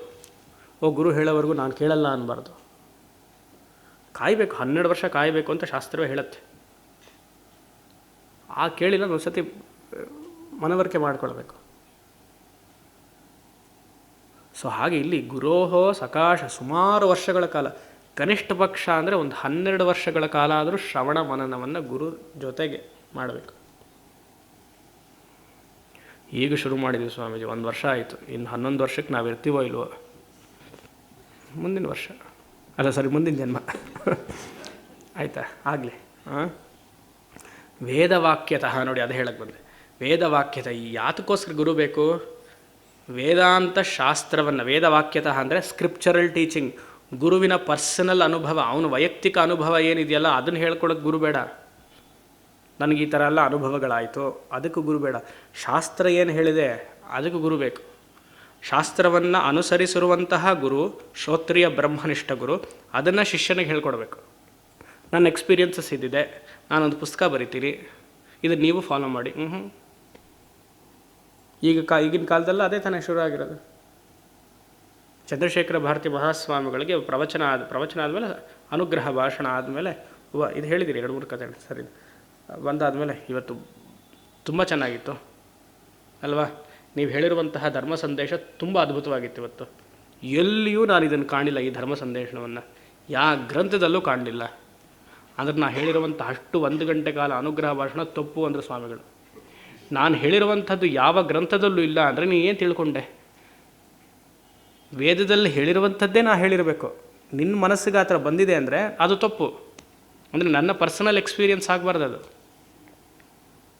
ಅವ್ರು ಸರಿಯಾಗಿ ಹೇಳಿರ್ತಾರೆ, ಈತ ಕೇಳಿರಲ್ಲ ಎಲ್ಲೋ, ಅದಕ್ಕೆ ಹೇಳಲ್ವ. ಇವತ್ತಿನ ಕ್ಲಾಸ್ ತುಂಬ ಚೆನ್ನಾಗಿತ್ತು ಸ್ವಾಮಿ, ಮೊನ್ನೆ ತುಂಬ ಚೆನ್ನಾಗಿತ್ತು, ಇವತ್ತು ಚೆನ್ನಾಗಿದೆ, ನೆನ್ನೆ ಸರಿಗಿರಲಿಲ್ಲ, ನೆನ್ನೆ ಹುಷಾರಿರಲಿಲ್ಲ ಅದಕ್ಕೋಸ್ಕರ ಸರಿ ಇರಲಿಲ್ಲ, ಇವತ್ತು ಹುಷಾರಿಲ್ಲ ನನಗೆ ಅಷ್ಟೆ. ಓ ಹೌದಾ, ವಿಚಾರ ಹೀಗ. ವಾತಾವರಣ ಬದಲಾವಣೆ ಆದಾಗ ಕಳೆದ ಬಾರಿಯೂ ಆಗಿತ್ತು, ಈ ಸತಿನೂ ಆಗಿದೆ, ಇವತ್ತು ಸ್ವಲ್ಪ ಪರವಾಗಿಲ್ಲ. ಆ ರೀತಿಯಲ್ಲಿ ಗುರೋಹೋ ಸಕಾಶಾದಪಿ ವೇದವಾಕ್ಯತಃ, ಅವನ ವೈಯಕ್ತಿಕವಾದ ಅನುಭವವನ್ನು ಹೇಳಬಾರ್ದು. ಏನು ನಮ್ಮ ಹಿರಿಯರು ಸಂಪ್ರದಾಯ ಗುರು ಪರಂಪರೆ ಕೊಟ್ಟಿದೆಯೋ ಅದನ್ನು ಶಿಷ್ಯನಿಗೆ ಪ್ರಬೋಧನೆ ಮಾಡಬೇಕು. ಆಯಿತು. ಸಂಜಾತ ವಿದ್ಯಾನುಭವ, ಇದು ಮನಸ್ಸಿನಲ್ಲಿ ಹುಟ್ಟಬೇಕಂತ. ಏನು ಹುಟ್ಟಬೇಕು? ಸಂಜಾತ ವಿದ್ಯಾನುಭವ. Knowledge has to arise in the mind. ಏನಂತ ಅದು? ಇದು ಹೆಸರು, ಸಾಧಕನ ಹೆಸರು. ಯಾವ ಹೆಸರು? ಸಂಜಾತು ವಿದ್ಯಾನುಭವಾನಂದ ಅಂತ ಅವನ ಹೆಸರು. ನೇಮ್ ಆಫ್ ಎ ಸಾಧಕದ. ಆದರೆ ಯಾರು ವೇದಾಂತ ಶ್ರವಣವನ್ನು ಮನನವನ್ನು ಮಾಡಿ ನಾನೇ ಅಹಂಕಾರವೂ ಆಗಿದ್ದೀನಿ, ಆತ್ಮವೂ ಆಗಿದ್ದೀನಿ ಅಂತ ಇದಕ್ಕೆ ಬರ್ತಾನಲ್ಲ, ಆ ನೆಲೆಗೆ ಬರ್ತಾನಲ್ಲ, ಶ್ರವಣ ಮನನದ ಹಂತದಲ್ಲಿ ಬರ್ತಾನಲ್ಲ, ಅವನ ಹೆಸರು ಸಂಜಾತ, ಹುಟ್ಟಿರುವ ಸಂಜಾತ, ಸಮ್ಯಕ್ ಜಾತಃ, ವಿದ್ಯಾನುಭವ. ನಾನು ಪೂರ್ಣ ಬ್ರಹ್ಮನೂ ಆಗಿದ್ದೇನೆ, ಅದೇ ರೀತಿಯಾಗಿ ಅಹಂಕಾರವೂ ನನಗೆ, ಎಲ್ಲಿ ಅಹಂಕಾರ ಇದೆಯೋ ಅಲ್ಲಿ ಆತ್ಮ ಇದೆ ಅಂತ ಹೇಳಿದ್ನಲ್ಲ, ಅವನ ಹೆಸರು, ಅವನ ಸಾಧನ ಹಂತದಲ್ಲಿ ವಿದ್ಯಾನುಭವ ನಿರೀಕ್ಷ್ಯತಾಂ ಸೇರಿಸ್ಕೊಳ್ಬೇಕು. ಸಂಜಾತ ವಿದ್ಯಾನುಭವ ನಿರೀಕ್ಷ್ಯತಾಂ. ಅಪರೋಕ್ಷ ಜ್ಞಾನ ಆಗಬೇಕು ಅಂತ. ಅಪರೋಕ್ಷ ಜ್ಞಾನ ಅಂದ್ರೇನು? ಆತ್ಮವು ಎಲ್ಲಿಯೂ ಇದೆ. ಹೇಗೆ ಆಕಾಶ ಎಲ್ಲೆಲ್ಲಿಯೂ ಸರ್ವವ್ಯಾಪಿಯಾಗಿದೆಯೋ, ಆತ್ಮ ಅನ್ನುವಂತಹ ಚಿತ್ರೂಪ, ಚೈತನ್ಯ ರೂಪ ಎಲ್ಲರಲ್ಲಿಯೂ ಇದೆ, ಎಲ್ಲದಲ್ಲಿಯೂ ವ್ಯಾಪಕವಾಗಿದೆ. ನನ್ನ ಶರೀರದಲ್ಲಿ ಅಥವಾ ಅಂತಃಕರಣದಲ್ಲಿ ಗೋಚರವಾಗ್ತಿದೆ ಅಲ್ವಾ? ಇಲ್ಲಿ ಗೋಚರವಾಗ್ತಿದೆ, ಯಾಕಂದರೆ ಇಲ್ಲಿ ಸ್ಪಂದನೆ ಇದೆ. ಆಕಾಶ ಇಲ್ಲೂ ಇದೆ, ದೇಹದ ಒಳಗಡೆನೂ ಆಕಾಶ ಇದೆ. ಇಲ್ಲಿ ಗೋಚರ ಆಗ್ತಾ ಇಲ್ಲ, ಯಾಕಂದರೆ ಇಲ್ಲಿ ಉಪಾಧಿ ಇಲ್ಲ, ಇಲ್ಲಿ ಉಪಾಧಿ ಇದೆ.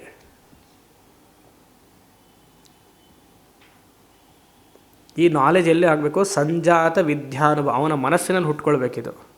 ಇದನ್ನು ನಿರೀಕ್ಷತಂ ಅಂದರೆ ನಿರೀಕ್ಷೆ ಅಂದರೆ ಕ್ಲೈಮ್, ಅವಧಾರಣೆ ಮಾಡಬೇಕು. ಪೂರ್ಣ ಆನಂದ ನಾನು ನನ್ನ ಮನಸ್ಸಿನಲ್ಲಿ ವೇದಾಂತ ಶ್ರವಣ ಗುರುಮುಖೇನ ಮಾಡಿ ಇದು ಹುಟ್ಟಿದೆ ಅಂತ ಬರಬೇಕು. ಸ್ವಾತ್ಮಾನಂ ಆತ್ಮಸ್ಥಂ ಉಪಾಧಿವರ್ಜಿತಂ. ಇಲ್ಲಿ ಸ್ವಾತ್ಮಾನ ಆತ್ಮಸ್ಥಂ ಉಪಾಧಿವರ್ಜಿತಂ. ಶ್ರವಣ ಮನನ ಆಗ್ತಿದ್ದಾಗ ಇದೆಲ್ಲ ನಿಧಿಧ್ಯಾಸನ ಶ್ಲೋಕ ಶುರುವಾಗ್ತಿದೆ. ಈ ಶರೀರದಲ್ಲೇ ಇದ್ದುಕೊಂಡು ಉಪಾಧಿವರ್ಜಿತಂ. ಆತ್ಮಸ್ಥಂ ಅಂದರೆ ದೇಹ ಹಾಗೂ ಮನಸ್ಸು ಒಂದೇ ಸಾಲದು. ಸ್ವಾತ್ಮಾನಂ ಆತ್ಮಸ್ಥಂ, ಎರಡನೇ ಆತ್ಮ ಶರೀರ ಹಾಗೂ ಮನಸ್ಸು ಅಂತ ಹೇಳುತ್ತೆ. ಮೊದಲನೇ ಸ್ವಾತ್ಮ ಶುದ್ಧ ಚೈತನ್ಯವನ್ನು ಹೇಳುತ್ತೆ. ಕರೆಕ್ಟಾಗಿ ಬರ್ಕೊಳ್ಳಿ, ಅರ್ಥ ಆಗಲಿಲ್ಲ ಅಂದರೆ ಬಿಟ್ಬಿಡಿ. ಸ್ವಾತ್ಮಾನಂ ಆತ್ಮಸ್ಥಂ ಉಪಾಧಿವರ್ಜಿತಂ. ಈ ಶರೀರದಲ್ಲಿರುವಂತಹ ಪೂರ್ಣ ಬ್ರಹ್ಮ ನಾನು. ಈ ಉಪಾಧಿಗಳು ಬರ್ತವೆ ಹೋಗ್ತವೆ. I am free from all the limitations of the body. ಶರೀರದ ಪ್ರತಿಯೊಂದು ಆಗು ಹೋಗುಗಳನ್ನು ನೋಡ್ತಿರುವಂತಹವನು ನಾನು. ಜ್ವರ ಬಂದರೆ ನನಗೆ ಗೊತ್ತಾಗುತ್ತೋ ಇಲ್ವಾ?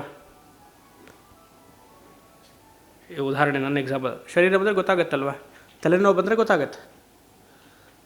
ತಲೆನೋವು ಶರೀರಕ್ಕೆ, ಎಲ್ಲ ಪ್ರತಿಯೊಂದು ರೋಗವೂ ಶರೀರಕ್ಕೆ. ಅದನ್ನು ವಿಭಿನ್ನವಾಗಿರುವಂತಹ ನಾನು, ಅದು ಉಪಾಧಿವರ್ಜಿತಂ. ಅಂದರೆ ಏನು ಹೇಳ್ತಿದ್ದಾರೆ? ಇದನ್ನು ಅವಧಾರಣೆಯನ್ನು ಮಾಡು, ಇದಲ್ಲೇ ಗೊತ್ತಾಗತ್ತೆ ನೀನು ಬೇರೆ, ದೇಹ ಬೇರೆ, ಮನಸ್ಸು ಬೇರೆ ಅಂತ. ಅನ್ಯೋನ್ಯ ಅಧ್ಯಾಸ ನಮಗೆ ಯಾವಾಗ ಚೆನ್ನಾಗಿ ಗೊತ್ತಾಗುತ್ತೆ? ಹುಷಾರಿಲ್ಲದೆ ಇದ್ದಾಗ ಗೊತ್ತಾಗತ್ತೆ. ದೇಹ ಮನಸ್ಸು ಚೆನ್ನಾಗಿದ್ದಾಗ ಈ ಅಧ್ಯಾಸ ನಮಗೆ ಗೊತ್ತಾಗೋದೇ ಇಲ್ಲ. ಆವಾಗ ದೇಹವೇ ಮನಸ್ಸೇ ಆತ್ಮ ಅಂತ ಅಂದ್ಕೊಂಡ್ಬಿಡ್ತೀವಿ. ಹುಷಾರು ಬಿದ್ದಾಗ, ತಪ್ಪಿದಾಗ ಆವಾಗ ಗೊತ್ತಾಗತ್ತೆ. ತಲೆ ನೋವ್ತಿದೆ ಅಂತ ಹೇಳ್ತೀವಿ ಹೊರತು ನಾನು ನೋವ್ತಿದ್ದೀನಿ ಅಂತ ಹೇಳಲ್ಲ. ಆ ವಾಕ್ಯ ನೋಡಿ, ಅದೇ ತಪ್ಪು. ಹೆಡ್ ಇಸ್ ಪೇಯ್ನಿಂಗ್, ಐ ಆಮ್ ಪೇಯ್ನಿಂಗ್ ಅಂತ ಯಾರು ಹೇಳ್ತಾರ? ಕೈ ನೋವ್ತಿದೆ, ನಾನು ನೋವ್ತಿದೆ ಅಂತ ನೋಡಿ, ಸರಿನೇ ಬರಲ್ಲ ಅದು.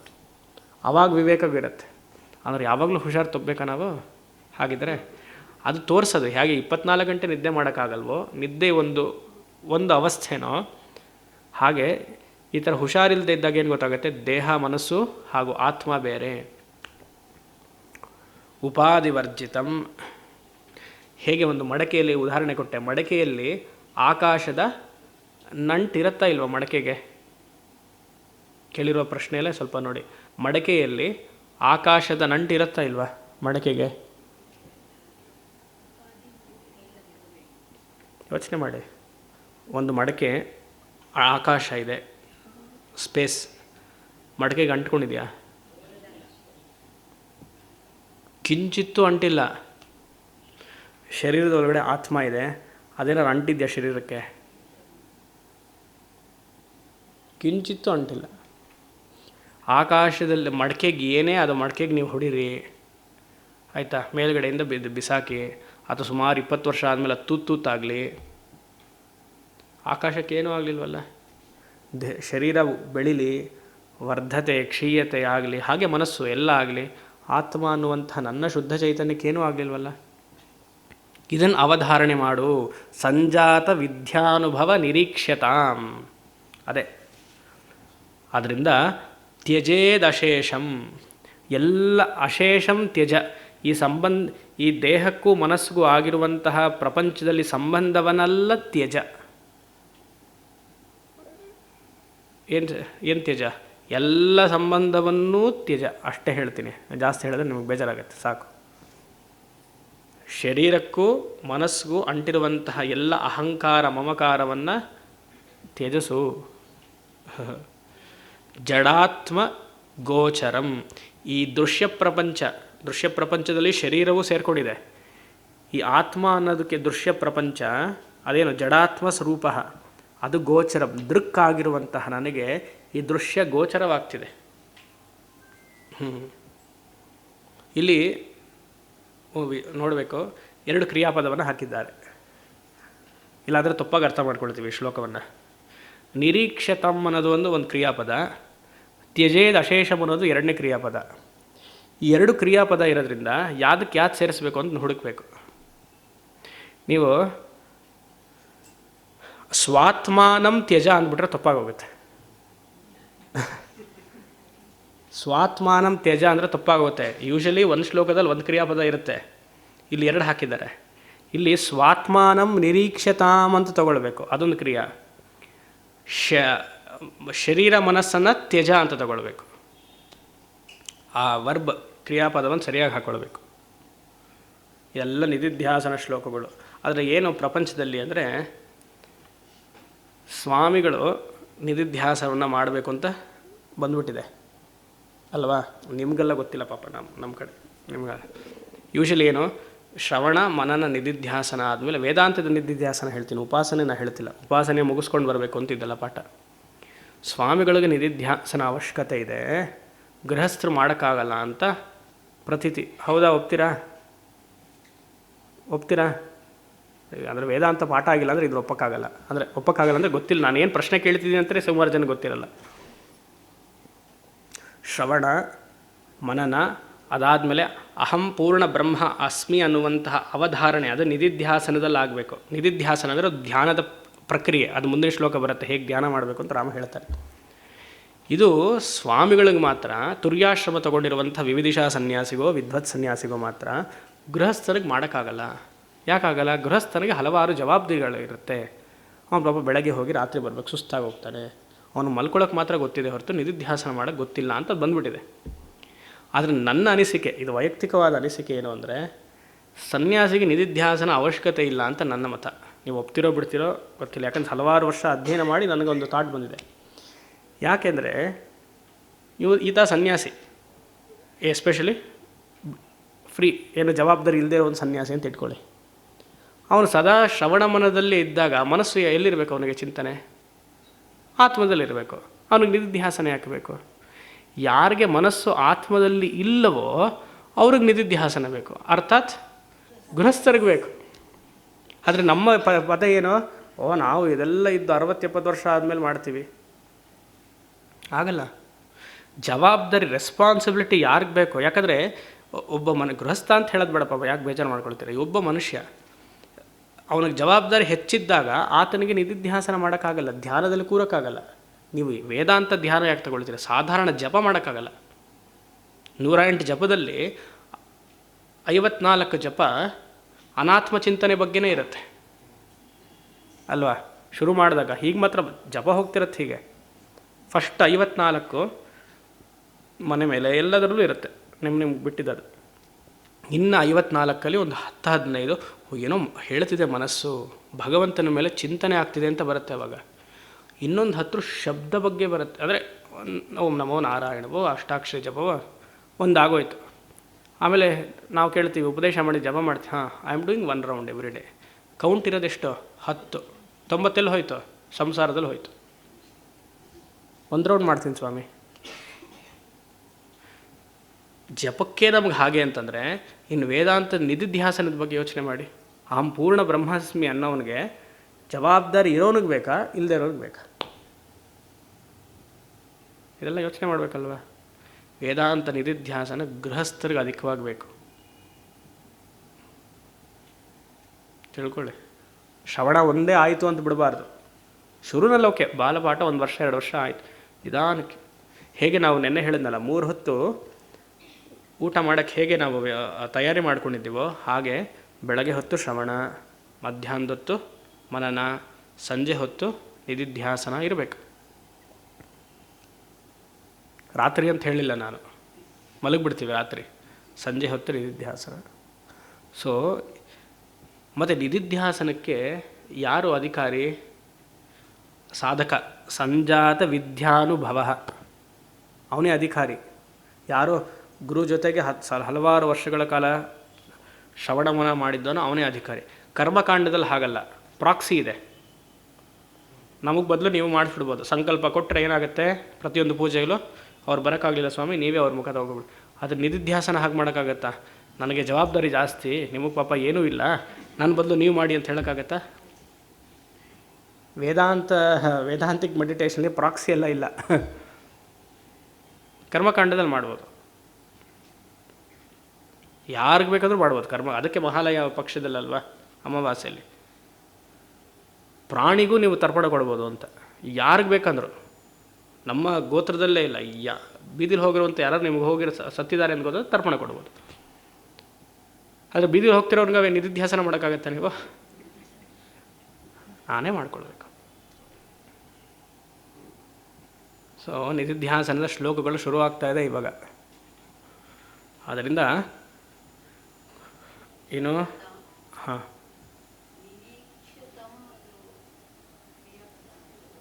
ಹೌದು,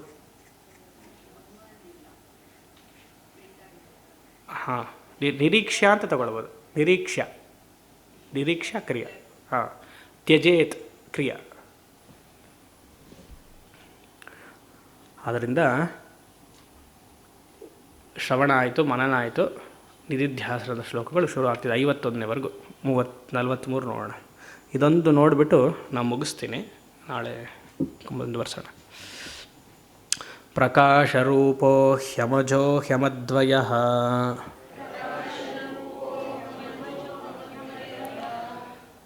ಸಕೃದ್ವಿಭಾತೋ ಸಕೃದ್ವಿಭಾತೋ ಒಂದು ನಿಮಿಷ ಸಕೃದ್ವಿಭಾತೋ ಅಹಮತೀವ ನಿರ್ಮಲಃ ವಿಶುದ್ಧ ವಿಜ್ಞಾನ ಘನೋ ನಿರಾಮಯಃ ಸಂಪೂರ್ಣ ಆನಂದಮಯೋಹಮಕ್ರಿಯಃ. ಹಾಂ, ನಿಧಿಧ್ಯಾಸನ ಯಾವುದರ ಮೇಲೆ ಅವಲಂಬಗೊಂಡತ್ತೆ ಅನ್ನೋದು ಒಬ್ಬೊಬ್ರಿಗೂ ಒಂದೊಂಥರ ಇರುತ್ತೆ. ದ ಪ್ರಿನ್ಸಿಪಲ್ ಆಫ್ ನಿಧಿಧ್ಯಾಸನ depends upon what you are invoking. ಅರ್ಥ ಆಯ್ತಾ? ಆ ನಿಧಿಧ್ಯಾಸನ ಅನ್ನುವಂತಹ ಲಕ್ಷಣ ನೀವು ಯಾವುದರ ಬಗ್ಗೆ ಚಿಂತನೆ ಮಾಡ್ತಿದ್ದೀರಾ ಅನ್ನೋ ಇನ್ನದ್ರ ಮೇಲೆ ನಿಂತಿದೆ. ನಾವು ಉಪಾಸನೆ ಹೇಳ್ತಿಲ್ಲ, ಉಪಾಸನೆಗೂ ನಿಧಿಧ್ಯಾಸನಕ್ಕೂ ಬಹಳ ವ್ಯತ್ಯಾಸ ಇದೆ. ಉಪಾಸನೆ ದ್ವೈತ ರೀತಿ, ನಿಧಿಧ್ಯಾಸನ ಅದ್ವೈತ ರೀತಿ. ಉಪಾಸನೆ ಹೊರಗಡೆ ಭಗವಂತನನ್ನು ನಿಮ್ಮ ಶರೀರದಲ್ಲೋ ಮನಸ್ಸಿನಲ್ಲೋ ಆಹ್ವಾನ ಮಾಡ್ಕೊಳ್ಳೋದು, ಇಲ್ಲಾಂದರೆ ಭಗವಂತ ಹೊರಗಡೆ ಇದ್ದಾನೆ, ಸಗುಣ ರೂಪದಲ್ಲಿದ್ದಾನೆ, ಧ್ಯಾನ ಶ್ಲೋಕವನ್ನು ಹೇಳ್ತಾ ಆ ನಾಮಜಪವನ್ನು ಮಾಡೋದಕ್ಕೆ ಉಪಾಸನೆ, ಅದು ದ್ವೈತ. ಜೀವಾತ್ಮ ಬೇರೆ, ಭಗವಂತ ಬೇರೆ. ನಿಧಿಧ್ಯಾಸನ ಹಾಗಲ್ಲ, ಎಲ್ಲ ಗುಣವನ್ನು ತಳ್ಳಿ ಹಾಕಿ ಫಿಫ್ತ್ ಪಾಯಿಂಟ್ ಆಫ್ ತತ್ವಮಸಿ ಜ್ಞಾಪಕ ಬರಬೇಕು ಹೇಳಿದ್ನಲ್ಲ, ಅದು ಆ ಲಕ್ಷ್ಯಾರ್ಥ ರೀತಿಯಾಗಿ ಭಾಗತ್ಯಾಗನ ಲಕ್ಷಣದಲ್ಲಿ ಇದು ನಾನು ಅಂತ fact. It is not A belief. ಅಹಂ ಬ್ರಹ್ಮಾಸ್ಮಿ ಅಥವಾ ಮಹಾವಾಕ್ಯಗಳೆಲ್ಲ ಅದು ನಿಮಗೆ ಬಿಲೀಫ್, ನಂಬಿಕೆ ತರುವಂತಹ ಸಾಲುಗಳಲ್ಲ. ಅದು ಸತ್ಯ, ಇಟ್ ಈಸ್ ಎ ಫ್ಯಾಕ್ಟ್. ಅದಕ್ಕೆ ವಿಶಿಷ್ಟಾದ್ವೈತದಲ್ಲಾಗಲಿ ದ್ವೈತದಲ್ಲಾಗಲಿ ಮಹಾವಾಕ್ಯಗೆ ಅವರಷ್ಟು ಬೆಲೆ ಕೊಡಲ್ಲ. ಅವ್ರು ಹೇಳ್ತಾರೆ, ಅವ್ರು ಯಾಕೆ ಪೂರ್ವ ಮೀಮಾಂಸಕರು ಹೇಳ್ತಾರೆ, ಈ ಮಹಾವಾಕ್ಯ ಎಲ್ಲ ಯಾಗ ಮಾಡೋದಕ್ಕೆ ನಿಮ್ಮನ್ನು ಚೋದನೆ ಮಾಡ್ತಿದೆ ಅಂತಾರೆ. ಯಾಕಂದರೆ ಅವ್ರಿಗೆ ವಾಕ್ಯದಲ್ಲಿ ಚೋದನೆ ಬೇಕು. ಪೂರ್ವ ಮೀಮಾಂಸಕರಿಗೆ ಪ್ರತಿಯೊಂದು ಕಾರ್ಯವನ್ನು ಹೇಳಬೇಕು ಅಂದರೆ ಇದನ್ನು ನೀನು ಹೀಗೆ ಮಾಡು ಹಾಗೆ ಅಂತ. ಈ ಹಸಿ ಅನ್ನುವಂತಹ ಕರ್ಮ ಇದೆಯಲ್ಲ, ಅದು ಕ್ರಿಯಾ, ಅದು ಎಕ್ಸೆಪ್ಷನ್ ಕ್ರಿಯಾ. ಅವರು ಅದನ್ನು ಹಾಕಿ ತಗೊಳ್ಳಲ್ಲ. ವೈದಿಕ ಯಾಗವನ್ನು ಮಾಡೋಕ್ಕೆ ಇದನ್ನೆಲ್ಲ ಇನ್ಸ್ಪಿರೇಷನ್ ವಾಕ್ಯಾಸ್. May you continue the yaga. ನೀವು ಬ್ರಹ್ಮ ಆಗಿದ್ದೀರಿ ಅಂದರೆ ಬ್ರಹ್ಮ ಆಗಿದ್ದೀರಿ ಅಂದರೆ ನಿಮಗೆ ಒಳ್ಳೆ ಉಪಾಧಿ ಇದೆ, ಚತುರ್ಮುಖ ಬ್ರಹ್ಮನಾಗಿದ್ದೀರಿ. ಅವ್ರು ನಿರ್ಗುಣ ಬ್ರಹ್ಮವೂ ಒಪ್ಪಲ್ಲ. ನಿರ್ಗುಣ ಬ್ರಹ್ಮವನ್ನು ಒಪ್ಪೋದು ಶಂಕರರು ಮಾತ್ರ. ಅದನ್ನು ತಿಳಿರಿ. ದ್ವೈತಿಗಳೋ ವಿಶಿಷ್ಟಾದ್ವೈತಿಗಳೋ ನಿರ್ಗುಣ ಬ್ರಹ್ಮವನ್ನು ಒಪ್ಪೋದೇ ಇಲ್ಲ.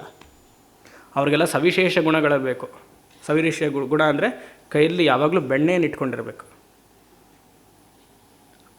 ಅರ್ಥ ಆಯ್ತಾ? ನಿರ್ಗುಣ ಕೃಷ್ಣವನ್ನು ಒಪ್ಪೋಕ್ಕೆ ಸಾಧ್ಯವೇ ಇಲ್ಲ.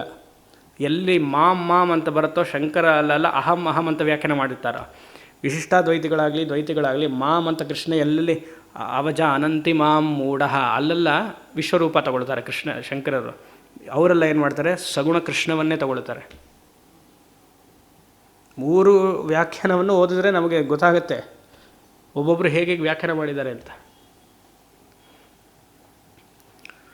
ಸೊ ಉಪಾಸನೆ ಅದು. ಇಲ್ಲಿ ನಿಧಿಧ್ಯಾಸನ ಹಾಗಲ್ಲ. ನನ್ನ ಲಕ್ಷ್ಯಾರ್ಥ ರೂಪವಾಗಿ ಯಾವುದಿದೆಯೋ ಉಪಾಸನೆಯೇ ನಿಧ್ಯಾಸನ ಆಗಿಬಿಟ್ರೆ ಫಲ ಎಲ್ಲಿ ಬಂತು ನಿಮಗೆ? ಮೋಕ್ಷದ ಫಲ ಎಲ್ಲಿ ಬಂತು? ಮತ್ತೆ ಸಂಸಾರ ಆಯ್ತಲ್ಲ. ಉಪಾಸನೆಯೂ ಸಂಸಾರವೇ ತಾನೆ ಮೋಕ್ಷದ ದೃಷ್ಟಿ, ವೇದಾಂತ ದೃಷ್ಟಿಯಿಂದ. ಹಾಗೆ ಇಲ್ಲಿ ನೀವು ಯಾವುದರ ಬಗ್ಗೆ ಚಿಂತನೆ ಮಾಡ್ತೀರೋ ಅದರ ಮೇಲೆ ನಿಮ್ಮ ನಿಧಿಧ್ಯಾಸನ ನಿಂತಿದೆ. ನಾವು ಯಾವುದ್ರ ಬಗ್ಗೆ ಚಿಂತನೆ ಮಾಡ್ತೀವಿ? ನಿಧಿಧ್ಯಾಸನ ಏನು ಹಲವಾರು ವರ್ಷ ಹೇಳಿದ್ನಲ್ಲ, ಶ್ರವಣ ಮನನ ಆದಮೇಲೆ ಯಾವ ತತ್ವವನ್ನು ಹೇಳಿದ್ದಾರೋ ಉಪನಿಷತ್ತು ಹೇಳಿದೆಯೋ ಆ ತತ್ವದ ಬಗ್ಗೆ ಚಿಂತನೆ ಬರಬೇಕು. ಅದು ನಿಧಿಧ್ಯಾಸನ. ಕನ್ಸಿಸ್ಟೆಂಟಾಗಿ ಸತತವಾಗಿ ವೇದಾಂತದ ಶ್ರವಣವನ್ನೇ ಮಾಡ್ತಿದ್ದರೆ 10 ವರ್ಷ 12 ವರ್ಷ 20 ವರ್ಷ ಅದು ನಿಧಿಧ್ಯಾಸನ ಅಂತ ಕರಿಬಹುದು. ಯಾಕಂದರೆ ನಿಮ್ಮ ಮನಸ್ಸು ಎಲ್ಲಿದೆ? ಆತ್ಮತತ್ವದ ಬಗ್ಗೆ ಇದೆ ಶ್ರವಣದಲ್ಲಿಯೂ. ಆದರೂ ಶ್ರವಣದಲ್ಲಿ ನಿಮಗೆ ವಿಶೇಷವಾಗಿ ಸೃಷ್ಟಿ ವಿಚಾರ ಎಲ್ಲ ಬರುತ್ತೆ. ಅದನ್ನು ನಿಧಿಧ್ಯಾಸನ ಅಂತ ತಗೊಳ್ಳೋ ಹಾಗಿಲ್ಲ. ಎಲ್ಲಿ ಜೀವಾತ್ಮ ಪರಮಾತ್ಮ ಐಕ್ಯ ಬರುತ್ತಾ ಅದನ್ನು ಶ್ರವಣದಲ್ಲಿ ನಿಧಿಧ್ಯಾಸನ ಅಂತ ತಗೊಳ್ಬೋದು. ಜೀವಾತ್ಮ ಪರಮಾತ್ಮನ ಐಕ್ಯದಲ್ಲಿ ಸಂಶಯ ಬಂದು ಗುರು ಪರಿಹರಿಸಿದ್ರೆ ಅದನ್ನು ನಿಧಿಧ್ಯಾಸನ ಅಂತ ಮನದಲ್ಲಿ ತಗೊಳ್ಬೋದು. ನಿಧಿಧ್ಯಾಸನ ಹೇಳೋ ಅವಶ್ಯಕತೆನೇ ಇಲ್ಲ. ಅರ್ಥ ಆಗ್ತಿದೆ ಎಲ್ರಿಗೂ? ಏನೋ ಇವ್ರು ನಿಧಿಧ್ಯಾಸನ ಅಂತಾನೇ ಇದ್ದಾರೆ, ಆಯಿತಾ? ಹೌದು, ಎರಡು ಒಂದೇ. ಪರ್ಯಾಯ ಪದ.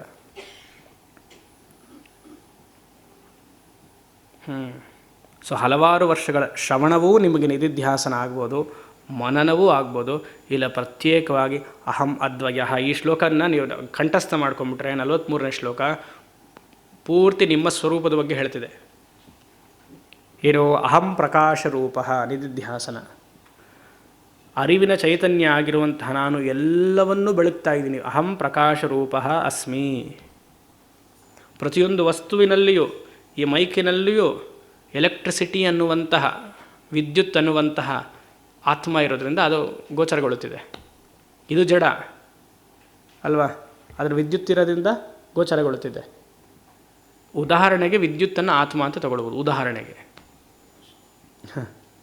ಹಾಗೆ ಈ ಶರೀರದಲ್ಲಿ ಹೇಗೆ ಈ ಮೈಕ್ ಜಡವೋ ಶರೀರವು ಜಡ. ಇಲ್ಲಿ ವಿದ್ಯುತ್ ಇದೆ, ಇಲ್ಲಿ ಆತ್ಮಶಕ್ತಿ ಇರೋದ್ರಿಂದ ಚೈತನ್ಯ. ನಾನು ಯಾರು? ಪ್ರಕಾಶ ಸ್ವರೂಪ. ಪ್ರತಿಯೊಂದು ವಸ್ತುವನ್ನು ಬೆಳಗ್ತಾ ಇದ್ದೀನಿ, ಜ್ಞಾನರೂಪವಾಗಿ ಬೆಳಗ್ತಾ ಇದ್ದೀನಿ.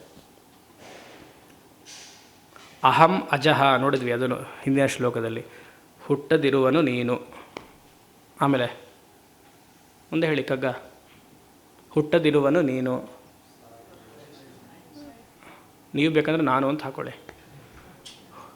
ಹುಟ್ಟದಿರುವನು ನೀನು, ಸಾಯದಿರುವನು ನೀನು, ಹುಟ್ಟು ಸಾವುಗಳ ಆಟವಾಡುವನು ನೀನು, ಕೆಟ್ಟದು ಅಂಟದು ಒಳಿತು ಇರುಪ್ಪದು ನೀನು, ಒಟ್ಟು ವಿಶ್ವದ ನೀನು ಮಂಕುತಿಮ್ಮ. ಅರ್ಥ ಆಯ್ತಾ? ನನಗೆ ಕೆಟ್ಟದು ಇಲ್ಲ, ಒಳ್ಳೆಯದು ಇಲ್ಲ, ಹುಟ್ಟೋದಿಲ್ಲ ನಾನು. ನಾವು ಹೇಳಿಲ್ಲಪ್ಪ, ಡಿ ವಿ ಜಿರೇ ಹೇಳಿದ್ದು. ಗೃಹಸ್ಥರ ಇಲ್ವ ಅವರು? ಡಿ ವಿ ಜಿ ಶಾಸ್ತ್ರವನ್ನು ಅಧ್ಯಯನ ಮಾಡಿದಾರ ಇಲ್ವ? ಸಮಗ್ರವಾಗಿ ಅಧ್ಯಯನ ಮಾಡಿದ್ದಾರೆ. ಇಲ್ಲಾಂದರೆ ಆ ಶ್ಲೋಕಗಳೆಲ್ಲ ಬರೀಕ್ಕೆ ಸಾಧ್ಯವೇ ಇಲ್ಲ. ಭಗವದ್ಗೀತೆ 700 ಶ್ಲೋಕಗಳು, ಮಂಕುತಿಮ್ಮನ ಕಗ್ಗ 950 ಶ್ಲೋಕಗಳು. ಅವ್ರಿಗೆ ಮೈಕೈ ನೋವು ಅಷ್ಟಿತ್ತು, ಶರೀರದಲ್ಲಿ ಬಾಧೆ ಇತ್ತು, ಮನೇಲಿ ಬಡತನ ಇತ್ತು, ಆಯಿತಾ? ಅಷ್ಟು ಚೆಕ್ಸ್ ವಿಶ್ವೇಶ್ವರಯ್ಯವ್ರು ಕೊಟ್ಟಿದ್ದರು, ಒಂದು ಚೆಕ್ಕನ್ನು ಅವ್ರು ಕ್ಲಿಯರ್ ಮಾಡಲಿಲ್ಲ. ಅಷ್ಟೆಲ್ಲ ಮಾಡಿ ಬಡತನ ಇದ್ದು ಒಂದು ಹೊತ್ತಿಗೂ ಊಟ ಇಲ್ಲದೆ ಇರೋದಕ್ಕೆ ಈ ಸಾಲನ್ನು ಬರೀಬೇಕು ಅಂದರೆ ಅವ್ರಿಗೆ ಜ್ಞಾನ ನಿಷ್ಠೆ ಇತ್ತಾ ಇಲ್ವಾ ಗೃಹಸ್ಥರಿಗೆ? ಮತ್ತು ನಮಗೆಲ್ಲವೂ ಇದೆ, ಅಹಂ ಬ್ರಹ್ಮಾಸ್ಮಿ ಹೇಳಲ್ಲ ನಾವು. ಈ ಏನಂತ ಕರಿಬೇಕು ನಮ್ಮನ್ನು? ಯಾವ ಕ್ಯಾಟಗರಿಗೆ ಹಾಕ್ಬೇಕು ಹೇಳಿ? ಅಹಂ ಅಜಃ ಅದ್ವಯ. ಅದ್ವಯ ಅಂದರೆ ಇರುವಂತಹ ಏಕೈಕ ವಸ್ತು ಅಹಂ ಏವ. ಸಕೃದ್ವಿಭಾತಃ. ಸಕೃತ್ ವಿಭಾತಃ. ಪ್ರತಿಯೊಂದು ವಸ್ತುವನ್ನು ಹೇಗೆ ಬೆಳೀತಾ ಇದೆಯೋ ಆ ಅರಿವಿನ ಚೈತನ್ಯ, ಶುದ್ಧ ಚೈತನ್ಯ ಇರೋದರಿಂದಲೇ ಪ್ರತಿಯೊಂದು ವಸ್ತುವನ್ನು ತಿಳಿತಾ ಇದ್ದೀರಿ. ನಾನಿರೋದ್ರಿಂದಲೇ ನಿಮ್ಮನ್ನೆಲ್ಲ ತಿಳಿಬಹುದು. ನೀವಿರೋದ್ರಿಂದಲೇ ಪ್ರತಿಯೊಂದು ವಸ್ತುವನ್ನು ನೋಡ್ಬೋದು. ಜಡ ವಸ್ತು, ಚೇತನ ವಸ್ತುವನ್ನೆಲ್ಲ. ನಾನಿರಬೇಕಲ್ಲ ಮೊದಲು. ನಿದ್ದೆಯಿಂದ ಎದ್ದ ಮೇಲೆ ನಾನು ಅಹಂಕಾರ ಹುಟ್ಟಿದ ಮೇಲೆ ತಾನೇ ಪ್ರಪಂಚ ಗೋಚರ ಆಗೋದು ನನಗೆ. ನಿದ್ದೆಯಲ್ಲಿ ಪ್ರಪಂಚ ಎಲ್ಲಿತ್ತು ನನಗೆ? ನನ್ನ ಕಷ್ಟಗಳು ಸುಖಗಳೆಲ್ಲ ನಿದ್ದೆಯಲ್ಲಿ ಎಲ್ಲಿತ್ತು? ನನ್ನ ಸಂಸಾರ ನಿದ್ದೆಯಲ್ಲಿ ಎಲ್ಲಿತ್ತು? ಇಷ್ಟಪಡುವಂತಹ ಹೆಂಡತಿ ನಿದ್ದೆಯಲ್ಲಿ ಎಲ್ಲಿದ್ಲು? ಇಷ್ಟಪಡುವಂತಹ ಗಂಡ, ಮಗ, ಮಗಳು, ಚಿಕ್ಕಪ್ಪ, ದೊಡ್ಡಪ್ಪ, ದೊಡ್ಡಮ್ಮ, ನನ್ನ ಆಸ್ತಿ ಪಾಸ್ತಿ ಎಲ್ಲ ನಿದ್ದೆಯಲ್ಲಿ ಎಲ್ಲಿದೆ? ಯಾಕಂದರೆ ಇಲ್ಲ. ಎದ್ದಿದ ತಕ್ಷಣ ಎಲ್ಲವೂ ಬಂದ್ಬಿಡ್ತು ನನಗೆ. ನನಗಿದು ಬೇಕು, ಅದು ಬೇಕು, ನನ್ನವರು ಇವರು ಅಂತೆಲ್ಲ ಬಂತಲ್ಲ.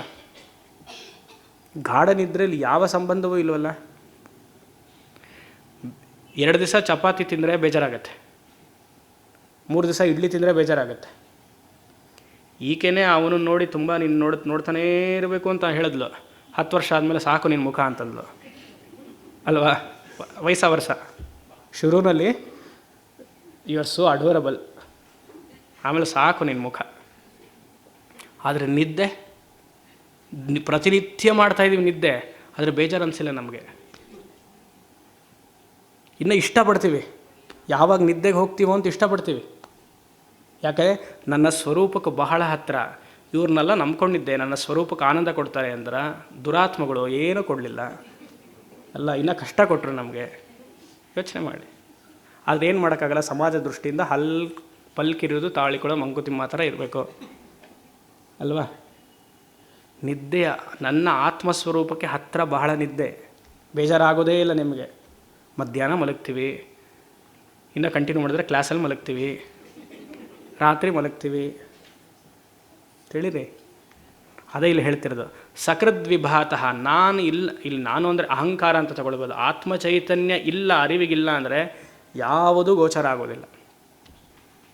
ಬೆಳಗ್ಗೆ ನಾನು ಈ ಆತ್ಮ ಜೊತೆಗೆ ಮನಸ್ಸು ಹುಟ್ಟಿದ ತಕ್ಷಣ ದೇಹಕ್ಕೆ ಅಂಟ್ಕೊಂಡೆ. ದೇಹಕ್ಕೆ ಕಾರ್ಯ ಜಗತ್ತು ಅಂಟ್ಕೊಂಡಿದ್ದರಿಂದ ಜಗತ್ತು ಕಾಣಿಸ್ತು. ಓ, ನಾನು ಹುಟ್ಟಿದ್ದೀನಿ, ಕಾರ್ಯ ದೇಹ, ಪ್ರಪಂಚ ಹುಟ್ಟಿದೆ, ಕಾರ್ಯ. ಕಾರಣವನ್ನು ಅವಾಗ ಹುಡುಕ್ತೀನಿ. ಏನು ಕಾರಣ? ಈ ಜಗತ್ತನ್ನು ಸೃಷ್ಟಿ ಮಾಡಿರುವಂತಹ ಭಗವಂತ ಯಾರು ಅಂತ ಎದ್ದ ಮೇಲೆ ಹುಡುಕ್ತೀನಿ. ನಿದ್ದೆಯಲ್ಲಿ ಎಲ್ಲಿ ನಿಮ್ಮ ಇಷ್ಟದೇವತೆ? ನಿಮ್ಮ ಇಷ್ಟದೇವತೆಗೆ ಅಷ್ಟು ದೊಡ್ಡ ದೊಡ್ಡ ಪೂಜೆ ಎಲ್ಲ ಮಾಡ್ತಿರಲ್ಲ, ಅದು ಮಾಡಬೇಕು ಹೀಗೆ ಅದೆಲ್ಲ. ಎಲ್ಲಿ ನಿದ್ದೆಯಲ್ಲಿ ನಿಮ್ಮ ಇಷ್ಟದೇವತೆ? ಶ್ರೀಚಕ್ರವೋ, ಸಾಲಿಗ್ರಾಮವೋ, ಶಿವಲಿಂಗವೋ, ಕೃಷ್ಣನ ಮೂರ್ತಿಯೋ? ಎಲ್ಲಿ? ಯಾವರ ಹಂಗೂ ಇಲ್ವಲ್ಲ. ಯೋಚನೆ ಮಾಡಿ. ಎಲ್ಲ ನಾವು ಹೇರ್ಕೊಂಡಿದ್ದೀವಿ. ಇಲ್ಲ, ನೀವು ಪ್ರತಿನಿತ್ಯ ಶಿವರಾತ್ರಿ ಮಾಡಬೇಕು, ನನ್ನ ಇಷ್ಟ ದೇವತೆ ಶಿವ ಅಂತ ಅಂದ್ಕೊಳ್ಳಿಪ್ಪ ಯಾರೋ. ಇಲ್ಲ, ಈ ದೇವಿ ಇಟ್ಕೊಳ್ಳಿ, ಪ್ರತಿನಿತ್ಯ ನವರಾತ್ರಿ ಮಾಡಬೇಕು. ಸಾಕು, ಬಿಡಿ ನಮ್ಮನ್ನ. ನಿದ್ದೆ ಮಾಡಬೇಕು ಅಂತೀವೋ ಇಲ್ವ?